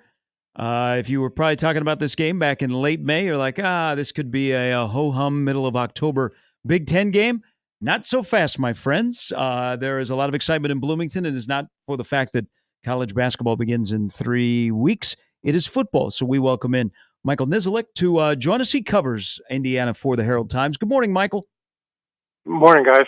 Hey, you've been around Indiana coaches, and the most recent in football is Tom Allen, and we see this, and Coach Allen would come on this radio station or at Big Ten Media Days. He'd sit there and chat forever. He was excited. He had a plan, and then it just kind of wore him down, and things went sideways, and it was time to make a change. Then they go and they hire somebody highly successful from James Madison, 63 years old. Some people are probably saying, I've seen this before. Why, in your opinion, is this worked so far, and why Curt Cignetti might be the right thing for what Indiana football needed at this time of the Big Ten and college football? Yeah, I mean, he's kind of talked a lot about his blueprint for success. He did this, at Elon before going to James Madison in terms of like a quick turnaround. He had just the resume, obviously 13 winning seasons without a losing season. Obviously an offensive minded guy with a background with working with quarterbacks. Just had all the right elements that this team really needed, because I think we talked about Tom Allen and things kind of going wrong. They lost the plot at quarterback and couldn't get out of the spiral on offense. And that's the complete opposite of Curt Cignetti. He knows exactly what he's looking for. And he sort of came in and did it immediately. Found his quarterback. Brought a bunch of guys from JMU and everything, and skill players, but just had that sort of offensive acumen to sort of right this ship. That relationship with Cignetti and Rourke, and I'll even throw in Shanahan too. What was the expectation when all of those parties were together compared to what you've seen now, as far as how they've all worked together? As you mentioned, how important the quarterback acquisition was there. Yeah, I mean, I think that they felt really good about him. Cignetti's talked a lot about when he went looking in the portal for guys, and quarterback. This mattered most at quarterback. Production over potential. They weren't looking for a guy that had sat and was looking for a chance. They wanted a guy that had been through the battles. And so, when they looked at Rourke, his resume, 4+ years of kind of starting experience, and did it at a high level. Obviously, was MAC offensive player of the year in 2022. Had won a 2-minute drill, had played with the lead, had played, made comebacks, and so they wanted a guy that had, obviously had arm talent, could make the throws, but more than that, had sort of the mental makeup to sort of, learn offense, be a leader, and Rourke had all of that. So they felt really good when they got him. And so, because you saw it, he knew his arm was good, but it was a step above that. He kind of came in and knew how to just step in the huddle and be a leader and take coaching. And I think that's why they felt so good kind of throughout the offseason about what they had. Regardless of the opponent, what do you think, Mike? Indiana, it doesn't matter. That will show up on Saturday. And then what's your biggest question that you're still curious about after 6 games with this team, getting ready to play on the biggest stage that this team has had this year? Yeah, I mean, I think offensively, if you look at the numbers they've put up, I think it's a large part because of how deep they are at the skill positions, and I think that's shown up. Kind of, they got two running backs with 6 or more touchdowns. They got a bunch of receivers kind of contributing. 10 guys had at least one pass each the last 2 weeks or 2 games, and so I think that's kind of shown up throughout the season and been a big part of that success. In terms of question marks, there's not been a lot through the first 6 games, but I think their secondary probably has been tested the least. They played some lackluster competition. Haven't played many good quarterbacks yet. Probably Billy Edwards from Maryland's probably the best one, and he did push them a little bit. And they've been getting so much pressure that the secondary hasn't really had to win a game for them. And so I think, if a team like Nebraska gets protection, keeps the quarterback clean, that secondary hasn't faced a test like that yet. So that's probably the area that's probably, the less proven. But right now, I mean, if you look at their statistics, everything's been good. But, that's probably the spot where you say, maybe there's a chance. Nebraska said it all week. They expect a very, very large home contingent for Indiana, a raucous environment. I'd stop short of saying hostile, but a raucous environment. Is that the buzz around Bloomington? Is that people circling this one and coming off of the bye week, and given the fact that Indiana's off to this undefeated start, that is the buzz, and that place will be a factor on Saturday morning? Yeah, it's going to be the first out since 2021. And so, the last time they had a really good crowd in terms of 50,000 plus, like last year when Ohio State came to town, a lot of Ohio State fans still in the stadium. Mm-hmm. That's not going to be the case this year, this season, this back half of the season, where they've got another sellout in a couple of weeks and limited tickets available for the other two games. It's IU fans buying in here. They had a real good crowd against Maryland, the best crowd of the season, and they stayed through the end and really made a difference. And so, Cignetti said, look, we got to build this thing, and that's part of it, right? We got to get the fans engaged. We got to get them, believing in this program, and slowly but surely here, and they're ready for Saturday, I believe, and they'll show up and be a factor. It's not, like you said, not 100,000 in Michigan Stadium, but a good crowd, better than you've seen in a while here in Indiana. Why? And this, he kind of alluded to this, Mike, at Big Ten Media Days. Why was it like the timing that Indiana has kind of gone in on football? He spoke that their NIL is a lot better. He likes it in Bloomington. McAfee yesterday talked about his family and the house that he has. And so everybody's saying, well, good year, he's going to go somewhere else. And he's like, I kind of like it here. But why was this the time that Indiana said, you know what, we're not just a basketball school, we can do something in football? Yeah, I don't think they weren't not investing in it with Tom Allen. I think it's kind of started there.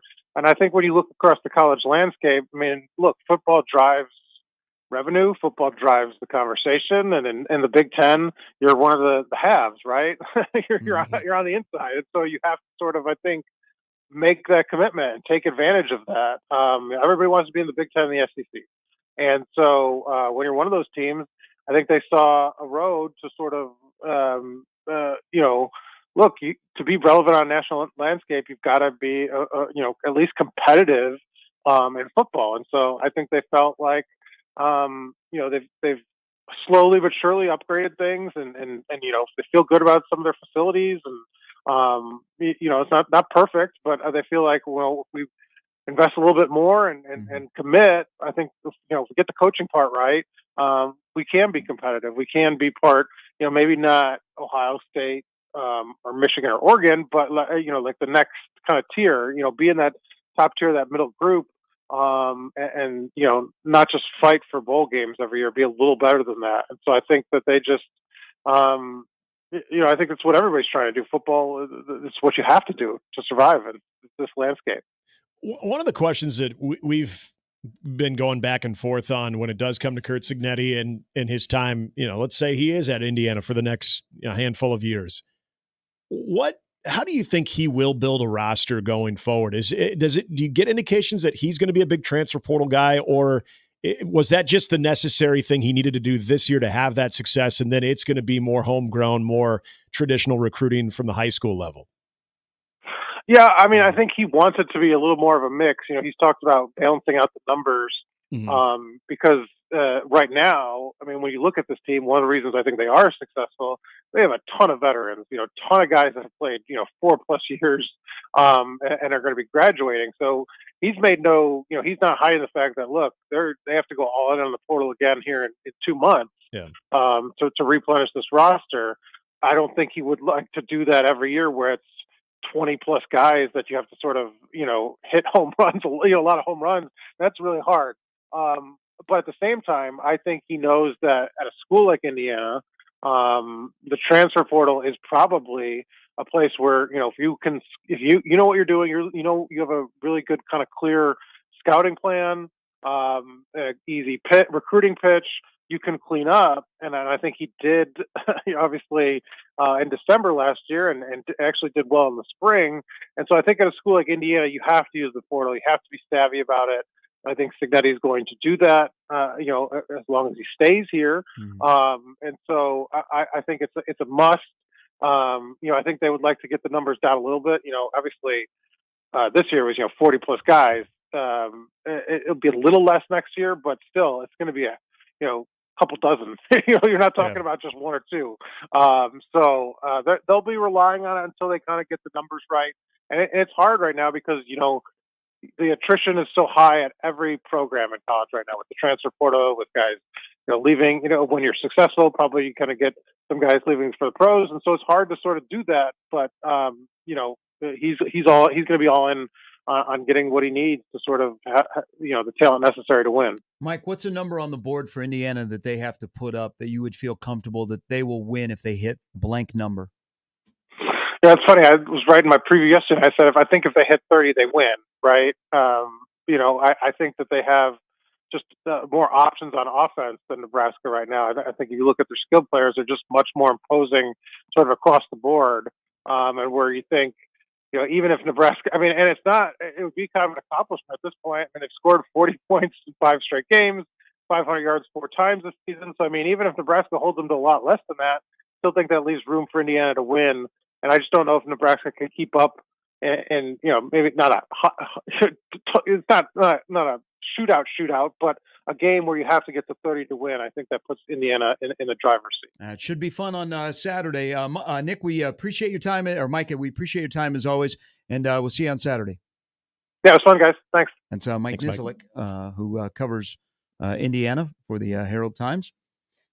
A lot of people are saying high scoring. Ask Sip. Guess this game won't be played. Guess this game won't be played in a phone booth. Well, if you can get to the, like Sip said, if Nebraska has the ability to hold Indiana to 17, 100% Nebraska wins. 100%. But that'd be a hell of a defensive effort. Oh for my Nebraska. God! That'd be 30 points below the average that Indiana is putting up. That means that Nebraska has forced some mistakes. Turnover, yep. And they've also been great in the red zone.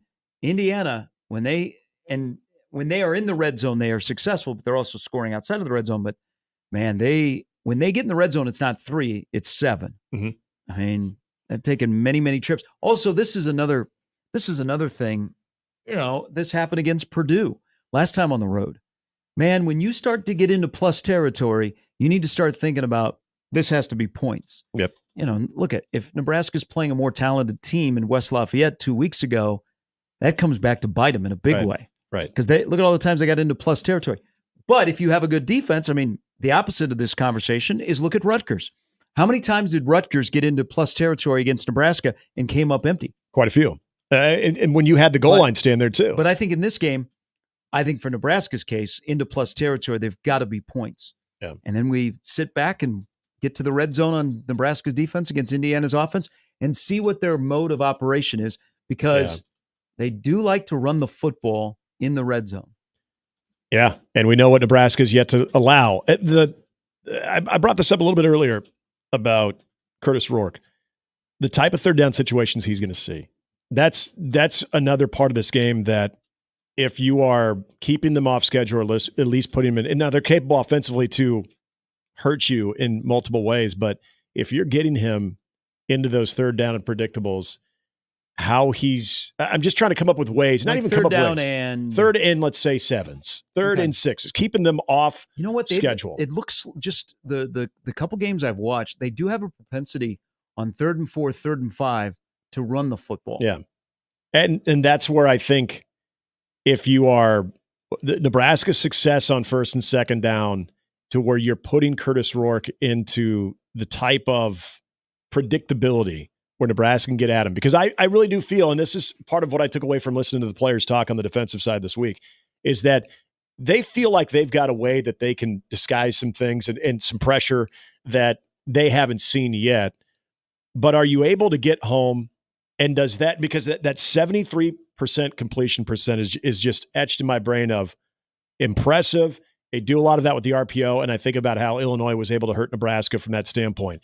But if you're getting him out of that comfort zone and that environment that this offense, but mainly Rourke, has been used to operating in, what does that do to the rest of his game where he feels a little bit more onus? And that's, again, you're trying to think of a way to make a guy turn the ball over to you or create mistakes. To me, it starts right there. And so I think that's going to be such a fascinating and a chess match too between the sidelines of what they're trying to do and when they're trying to dial things up. Yeah, we'll talk about this coming up next segment. I think it's Tony White against. I don't think it's Tony White against a fellow headset in that case, and I'll tell you why I believe that when we come back. 9:16. Brian Edwards will join us in about 30 minutes with picks on the weekend. Week 7 of the NFL begins tonight. Virginia Tech is playing against BC. You get a chance to watch Bill O'Brien tonight. Remember when Virginia Tech was the bee's knees? The bee's knees? Is it the bee's knees? Yeah, it's the bee's knees. God, I screw that up every time. The knees bees. There's a peanut butter. That knee has a bunch of bees on it. It'd be a very painful knee. No, the bee. It's got knees. Do bees have knees? I don't even know. Just stay off Astroturf. I swear that was something from back in like the 40s. It's the bee's knees. Like Fool's Errand?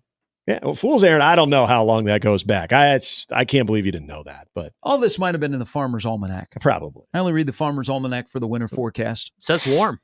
Oh, I saw different. I saw the La Nina as opposed to our El Nino. Which is Spanish for the Nino. Yes. That we'd have a weak La Nina, which could give us a little bit more precipitation in the winter than we had a year ago. So we'll just get rain? Rain? 41 degrees? That's what Sign I'm me hoping up. for. Yeah, I'm fine. We need the rain. I like a little December rain. Not as good as November rain. The transition from the shorts to the pants is a very underestimated, like, sadness. Yeah. Melancholy. Yeah. So I'm not ready. I'm not ready to go there. I did go back to shorts today, but I've gone pants twice in the last week. I will probably be in pants for TV tonight. I get that. Okay. It will be windy, so. Well, once it gets past 5 o'clock, it's a little chilly. I know. It is. Feels like the sharp residents of the AC. By the way, don't even think about fire pits today. Okay, no fire pits. Fire pits are off today. Yeah, fire pits are off. That's going to hurt Nebraska, Creighton, and Omaha in recruiting. We'll turn you in. We're trying to get young men and women to come here, and they're not going to have the autumn smells of fire pits. Not going to be able to take them to that nice house with a fire pit going. Trust your sniffer. If you smell one, go report that person. No, I'm kidding. Just turn your heat on and Don't enjoy be that person. smell for 10 That minutes. was nice for a moment. It was. Good on you. I didn't catch that until you brought it to my attention. Then all of a sudden, I got a good sniffer. Mine's not been great. You have COVID? No. Long COVID? I don't know. Like, I can smell things, but it's... Can you taste things? Oh, yeah. Can you feel things? Yeah. You might have COVID. A lot of feelings. I think you have COVID. People forget COVID. Have you taken a test? No, Why don't you go to Walgreens when we're done here? This has been Keep a thing Walgreens for in a business. while Go that there and I get have... a COVID test. Go to Hy-Vee, get it for free. I think you can still get it for free, right? Shout out Hy-Vee. Or just call up... just say, I heard Gary Sharp said I get this for free. Call up the White House. They're giving out free COVID tests. Say if they can ship one to you. Oh, yeah. When the Fed shipped us all of our COVID tests, those are great. I had them stockpiled. Do COVID tests expire? Yeah, they do. I believe, they do. I believe underneath my sink I have them stashed. Yeah, they expire. Yeah, we found that out. Oh. Yeah. I've gone like, what about 1,400 days without contracting COVID? Do you have a little like dry erase board at home? And Days without incident? When I walk by my... days without incident. When I walk by my calendar, I just do a little... Yeah. You're like Tom Hanks in Castaway on how many days you've been there? It's actually on my resume. Never got COVID. Should be on your Twitter bio. You know what? Hey, it shows that I can zig and zag. Okay, I can avoid things. it does. It shows agility. All right. And you travel a lot within that. Yeah, I'm not going to go down. Shows agility and good decision making. Those are good skills, man. And then I meet somebody that goes, "Hey, I'm a 3-timer." I'm like, "That's too bad." So you might. I'm only a 1-timer. You might have COVID. No, I don't. If you couldn't smell the furnace, you might have COVID. No, I did. After you brought it up, I was like, yeah, because then it got in your head, and you're like, "Oh, I'm supposed to smell that." Maybe a placebo. Is that the placebo effect? Of is that like is Pavlov's dog the ringing of the bell? Never mind. Different thing. Yes. Yeah. Okay. Never mind. You can ask about Schrodinger's cat later. Who? Schrodinger's cat. I thought you watched Big Bang Theory. Well, I learned that from psychology class. Oh, yeah. I don't remember that. I teach things a little bit different in Iowa. I don't remember the cat. Should I remember the cat? I don't know if I remember the cat. You remember Pavlov's dog though, right? Yeah. And the bell. Yeah. I tried it for the food. I probably tried it with Sparky and didn't even know it. Wait a minute, there's a cat involved? It's coming back to Sparky. What's the cat? Oh, I gotta look it back up. I haven't seen it. So Schrodinger's cat. Are you sure this wasn't Sheldon making something up? Like Fun with Flags? Is this on the real, like the theory of Big Bang Theory? Or Schrodinger's cat is on the is TV a show. thought experiment devised by the Austrian physicist Erwin Schrödinger, which he designed to illustrate a paradox of quantum superposition, wherein a hypothetical cat may be considered both alive and dead simultaneously because his fate is linked to a random event that may or may not occur. Happy Halloween, everybody. Yeah, I ain't got time for that. I'm trying to figure out why Indiana runs the RPO so smooth. I ain't worrying about no damn cat. That's those are changing bigger the problems. world. Yep. I feel like that's a poll question. Is Indiana's RPO changing the world? Okay. People go, what's an RPO? It's Mornings with Sharp and Handley and Jimmy on 1620 The Zone.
All right, TC asks a very important question in a discussion about Pavlov's dog. What would have happened if the dog was deaf? It's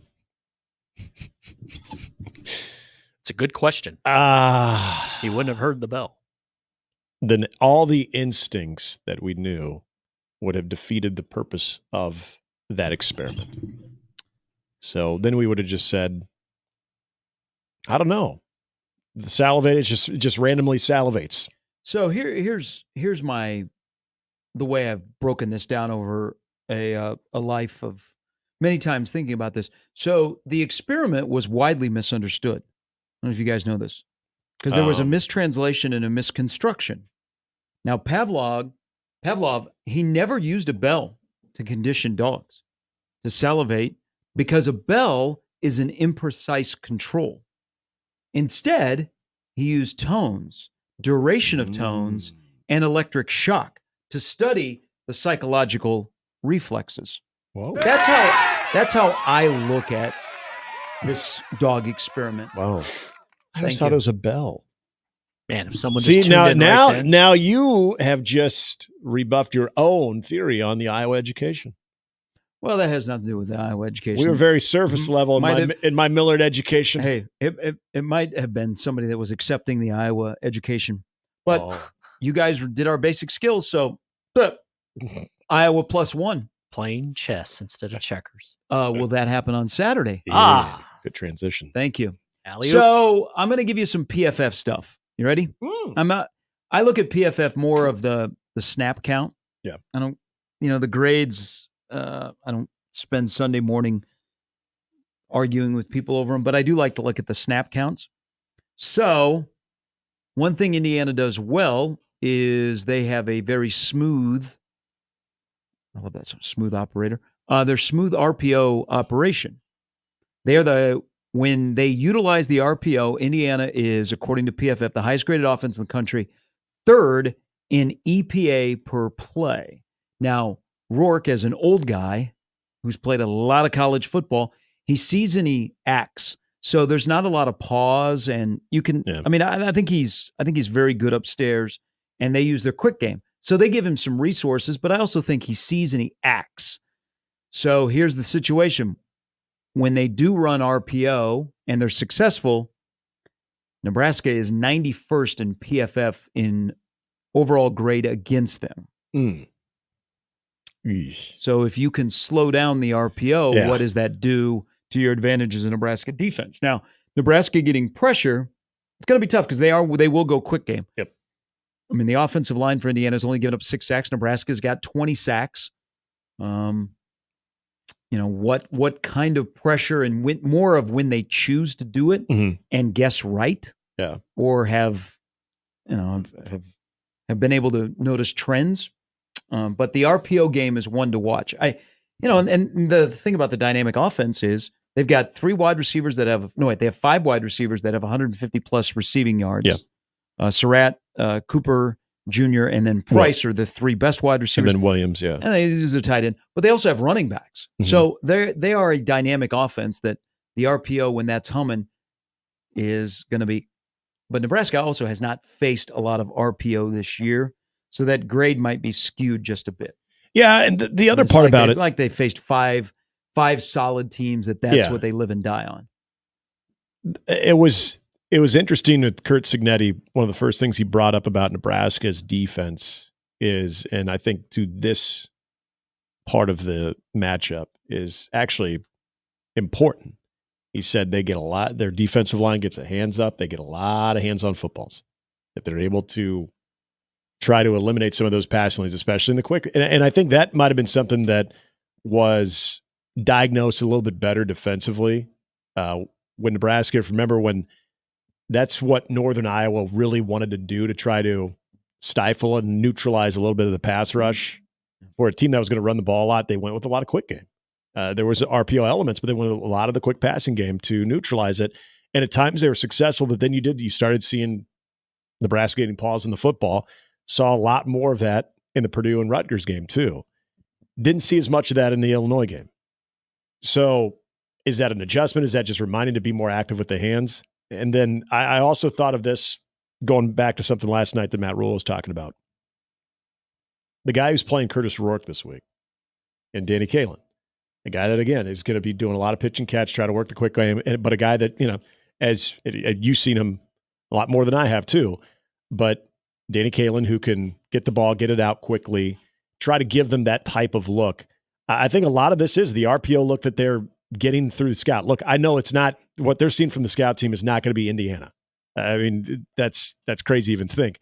But how much of a simulation are you getting from what your scout team is preparing you for? Because all of this, I think that preparation for that part of it, the RPO part of it, is what I think is, it's somewhat worrisome. Those numbers are interesting too.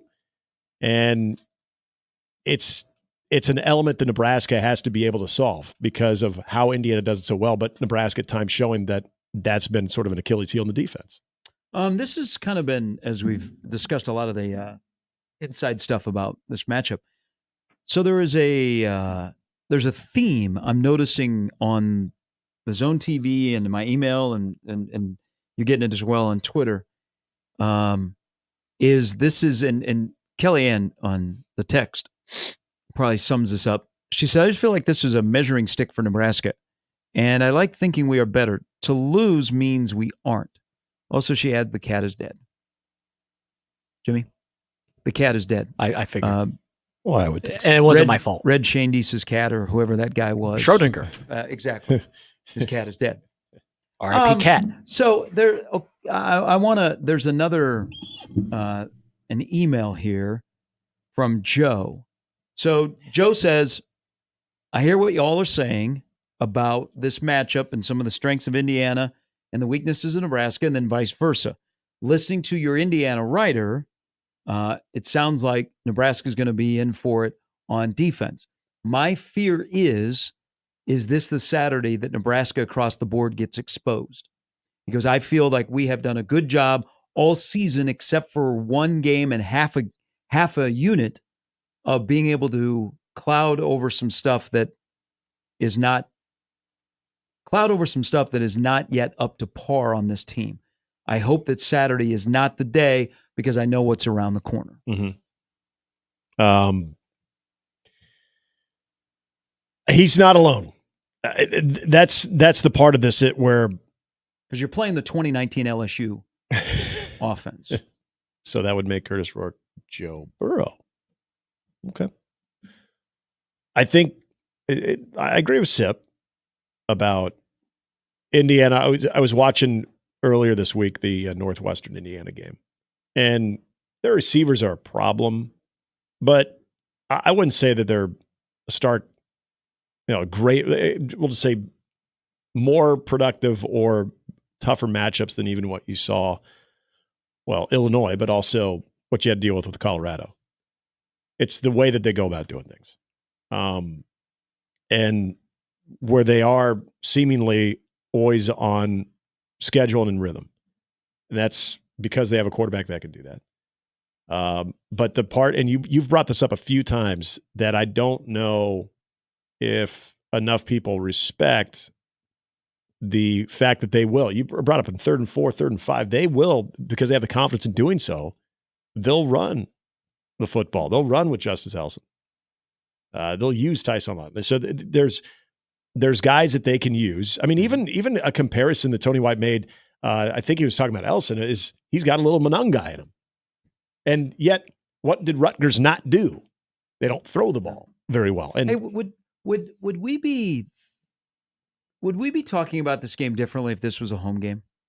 I think so. Yeah, I actually think we would be. And hey, you know what? That's a good thing for this Nebraska football program, that you can actually have that conversation again. Even though they lost to Illinois, the only loss of the season was at home on the 400th sellout, which is kind of ironic. But they've made it a little tougher, at least giving you the confidence that can be a factor. Yeah, I think that has something to do with it, because the noise, the communication, which I also think is a big part of both offenses, but especially for the team on the road, that they want to be able to stay in sync, that you could disrupt that a little bit with what Nebraska could bring from a crowd standpoint. Yeah, I think that's part of it. Been a weird week. Jesus, just play the game. Oh, I know. Saturday at 11 a.m. Thank God it is at 11 a.m. Seriously, thank God it's at 11 a.m. I never in my wildest dreams, by the way, yes, for people that are asking, there's something wrong with my dongle. the dongle. Poor Shohei. You need to see somebody about that? I don't know. My dongle is not helping my cam today. I've been playing with my dongle Well, I think for a they majority of the show, and it's there's- just not coming through. Penicillin help that? Do I have some in the vending machine? What am I, 6? All right, the dongle is back. I've been the dongle's back. All right. I've been playing with the dongle all morning, so there's something wrong with my dongle. Hey, there you are. All right. I'm going to Kohl's Pharmacy afterwards to figure out. Yeah, do that, please. I'm going to take my dongle in For there. all of us. I'm going to go as it's blowing in the wind. I'm going to go, hey, can you fix this? On a football Friday, we don't need you playing with your dongle. Unless it's a running clock. Never did I think, though, like if we're in the middle of June and we're in the off season and we're like, hey, jonesing for football, let's talk about something, that there would be semi-tension convention in the middle of October about this game. It's weird. This whole week has been weird. And it probably it's also off of a bye week, so we haven't had football in a while. And the last time you had football, you're like, hey, we won, but it was a win, but it was a more happy instead of we talked ourselves in and out of Indiana. The discussion of most of the week has been about Indiana, not about Nebraska. Yeah. Talking, hey, is Nebraska really that good? Like Jesse asked earlier, hey, do you think this is just a one-off for the defense in the Illinois game? Mm-hmm. This has all been about Indiana this week. Very rare. Sip made a really good point. This is an odd game where the discussion is about the opponent more than it is about Nebraska, whether it be on 1620 The Zone or elsewhere. Yeah.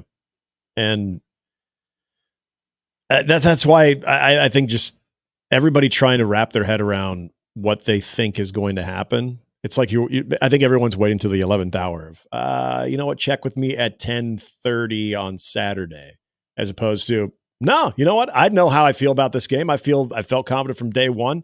Good on you. But man, I still, there are enough things there that concern me about this game, but there's also enough things that I'm not sure if Indiana's proven in certain areas too, and then I hate doing this.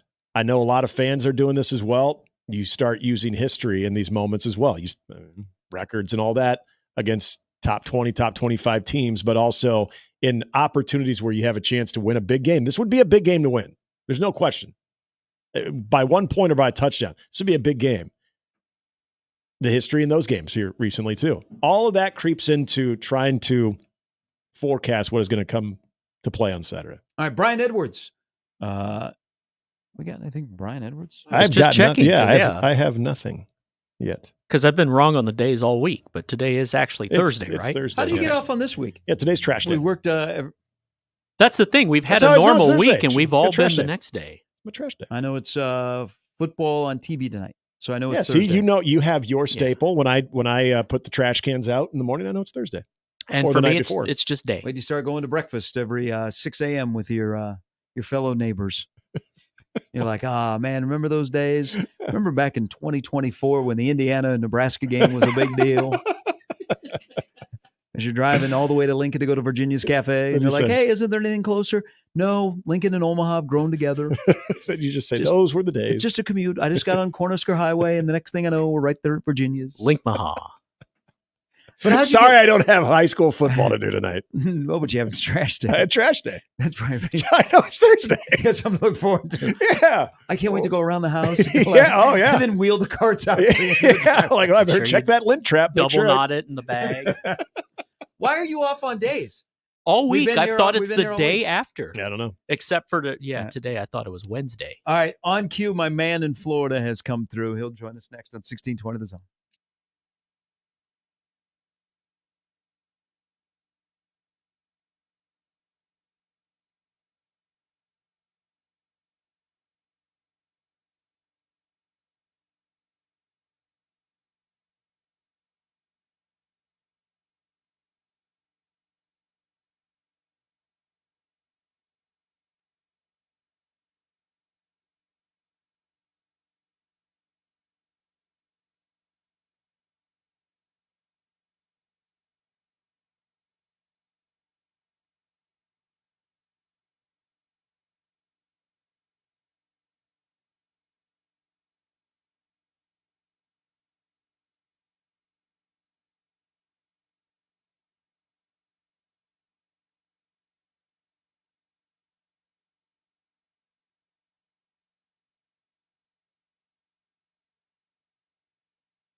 Will there be more chaos this weekend? A really good slate in the NFL. College football, there's some interesting games. The SEC will be at the forefront as we welcome in from SEC country, Brian Edwards, our senior handicapper, Vegas Insider, joins us now. Good morning.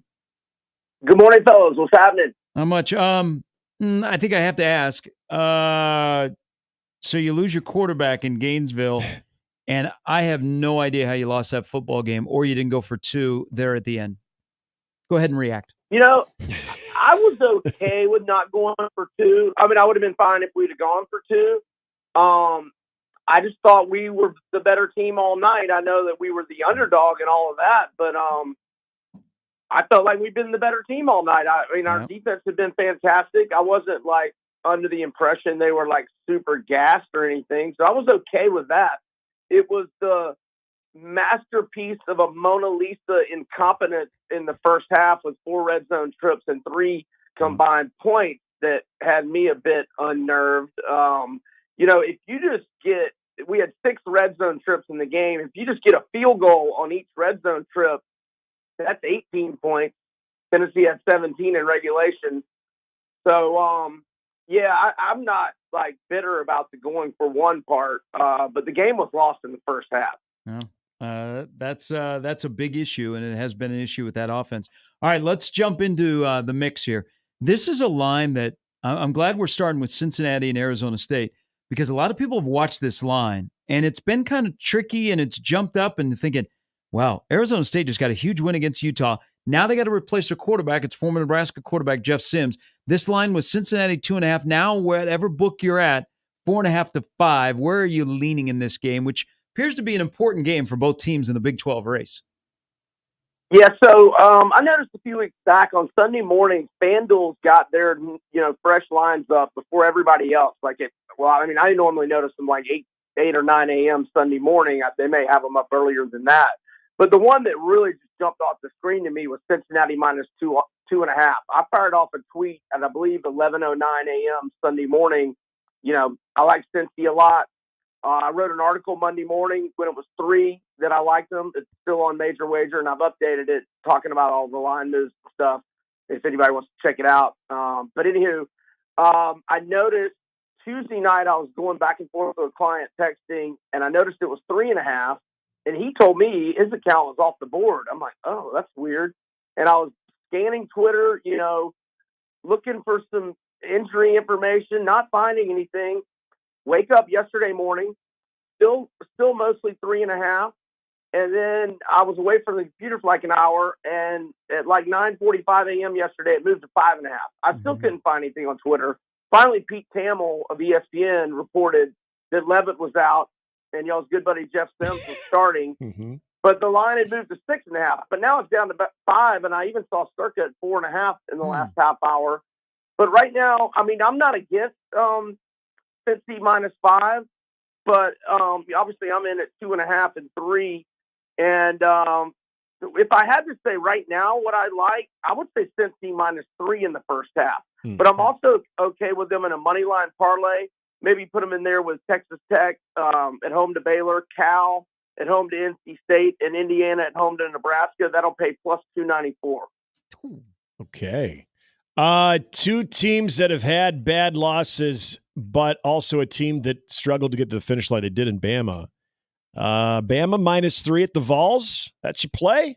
That's what we're going with, right? Absolutely. Okay. So Tennessee's offense got bageled in the first half at Arkansas, got bageled at home to Florida's going on 5 years having a terrible defense, and scored 14 total at Arkansas, 17 against Florida in regulation. They're struggling, and I know Alabama's defense is struggling too, but maybe Tennessee's offense is just what the doctor ordered. And I love Alabama's offense. Now, just because they scored only 27 on South Carolina, I don't think there's any shame in that. I think South Carolina's got one of the top, 3 or 4 front 7s defensively in the country. And I don't know I haven't looked at their defensive stats. I don't know where they rank nationally defensively, but I mean, just off the eye test, in my opinion, they got a top 15 defense overall, talking about the Gamecocks. So I didn't really, think less of Alabama's offense after last week. I think their offense is playing great. And, Tennessee lost Peely, their leading tackle, or one of their leading tacklers for the season last week. And I like Bama -3. I'm confident that Milroe and Ryan Williams will get us enough points to get the cover. Indiana, Nebraska, it opened 3.5 for the Hoosiers. You know what the chatter is about IU, and you, of course, know Nebraska. Now it's at 6.5. There's a lot of people that aren't going to touch this, or if they are, they're going to lean Nebraska. Where are you leaning? Yeah, I feel like a sellout if I don't keep riding Indiana. I'm not as bullish on them this week as I have been many prior games. I forget how many games in a row I've had them, at least 3. All for winners. Have covered every game. They've never trailed all year. I'm not looking at their page right now. I think they've won every game by at least 17, if I'm not mistaken. But I don't love it, because Nebraska has been really good as a road dog over the last decade. And it's got a good team this year, but Indiana's been good to me, and laying less than a touchdown at home, I'm gonna stick with them. Give me the Hoosiers. Another college football game I wanted to throw at you. Texas Tech laying 6.5 against Baylor. Yeah, I like the Red Raiders. I think they're playing good right now. Baylor is struggling. I think Aranda is on a boiling hot seat. And I just like how Texas Tech is playing. Let's lay the points with the Red Raiders. Hey, I mentioned this is a good weekend in the NFL. Lions, Vikings from the best division right now in the NFL. Aiden Hutchinson out. Good teams don't panic and make a trade to figure out a replacement for what was on line to be maybe the defensive player of the year. But the Vikings are coming off the bye, just like the Chiefs are, the 2 unbeaten teams. Lions are getting 2. How we doing with Lions Vikings on Sunday? Yeah, so, the spot favors Minnesota 2 weeks to prepare a back-to-back road situation for Detroit. However, I think the urgency for the Lions, I think that, kind of outweighs those situational factors that are in the Vikings' favor. When I say urgency, I'm talking about they know if they lose this game, they're they're undoubtedly literally 2 games out of first, but really 2 games and change out of first because, Minnesota will at least briefly hold the head-to-head tiebreaker, and that's not a good place to be. I mean, I know it's still early, but we are mid-October. Detroit does not want to find itself 2 games back of the Vikings in the division. So I think they go in there. I think they're sky high for this one. But I know it's tough back-to-back weeks on the road to get sky high, and they were, still bitter about last year's result at Dallas. But Jared Goff, 7-1 TDI&T ratio the last 3 games. He's cleaned it up. He was kind of sloppy the first couple of games. And, I think Sam Darnold, who has been dynamite all year, wasn't quite as dynamite against the Jets a couple of weeks ago. I like Detroit to win outright. I would bet them as an underdog against anybody in the league except for at Baltimore and at Kansas City. Anywhere else, Detroit is an underdog. Give me the line. All right. Okay. All right. Coming off of a loss, but another game where we saw good quarterback play. The Commanders trying to rebound. Maybe the perfect medicine is the Panthers. Now, I think you got this one at a smaller number, but the number now at -8 in favor of the Washington Commanders. Still feel good about that. Yeah, I mean, not as good as being at -7, but -8. I still like the Commanders. They're, Carolina 1-5, but straight up in ATS. Their losses have been by margins of 18, 26, 10, 23, and 37. I think Washington will have Brian Robinson back. They did lose Jonathan Allen to a season-ending injury, and that one does hurt. But Carolina's got its own injuries as well. So I like the Commanders. I'm also on their team total over 30.5. Not against them in the first half either. 4-0-1 against the spread, backing the Commanders 5 games in a row. But the push last week did nothing to downgrade my thoughts on them. Heck, if anything, maybe even upgrade them a little bit because I thought Baltimore played really well last week. Give me the Commanders. This isn't on your card, but straight up, who would you take, Texas or Georgia, Saturday night? Texas. And at 3.5 early in the week, I just made a small play buying it to 3 because I just hated the minus 130 juice. I was hoping to get a clean 3. It obviously has gone the other way. I can't recommend Texas at 5. Well, it looks like most books are 4.5 right now. There's a few 5s. It's hard to recommend Texas at 4.5, but straight up, I definitely like Texas. All right. Good stuff. Have a great weekend. We appreciate it. People can find you on Twitter at Vegas B. Edwards or wherever else. Major Wagers as well. Good article on there. B, thank you for your time as always. We'll talk to you next Thursday.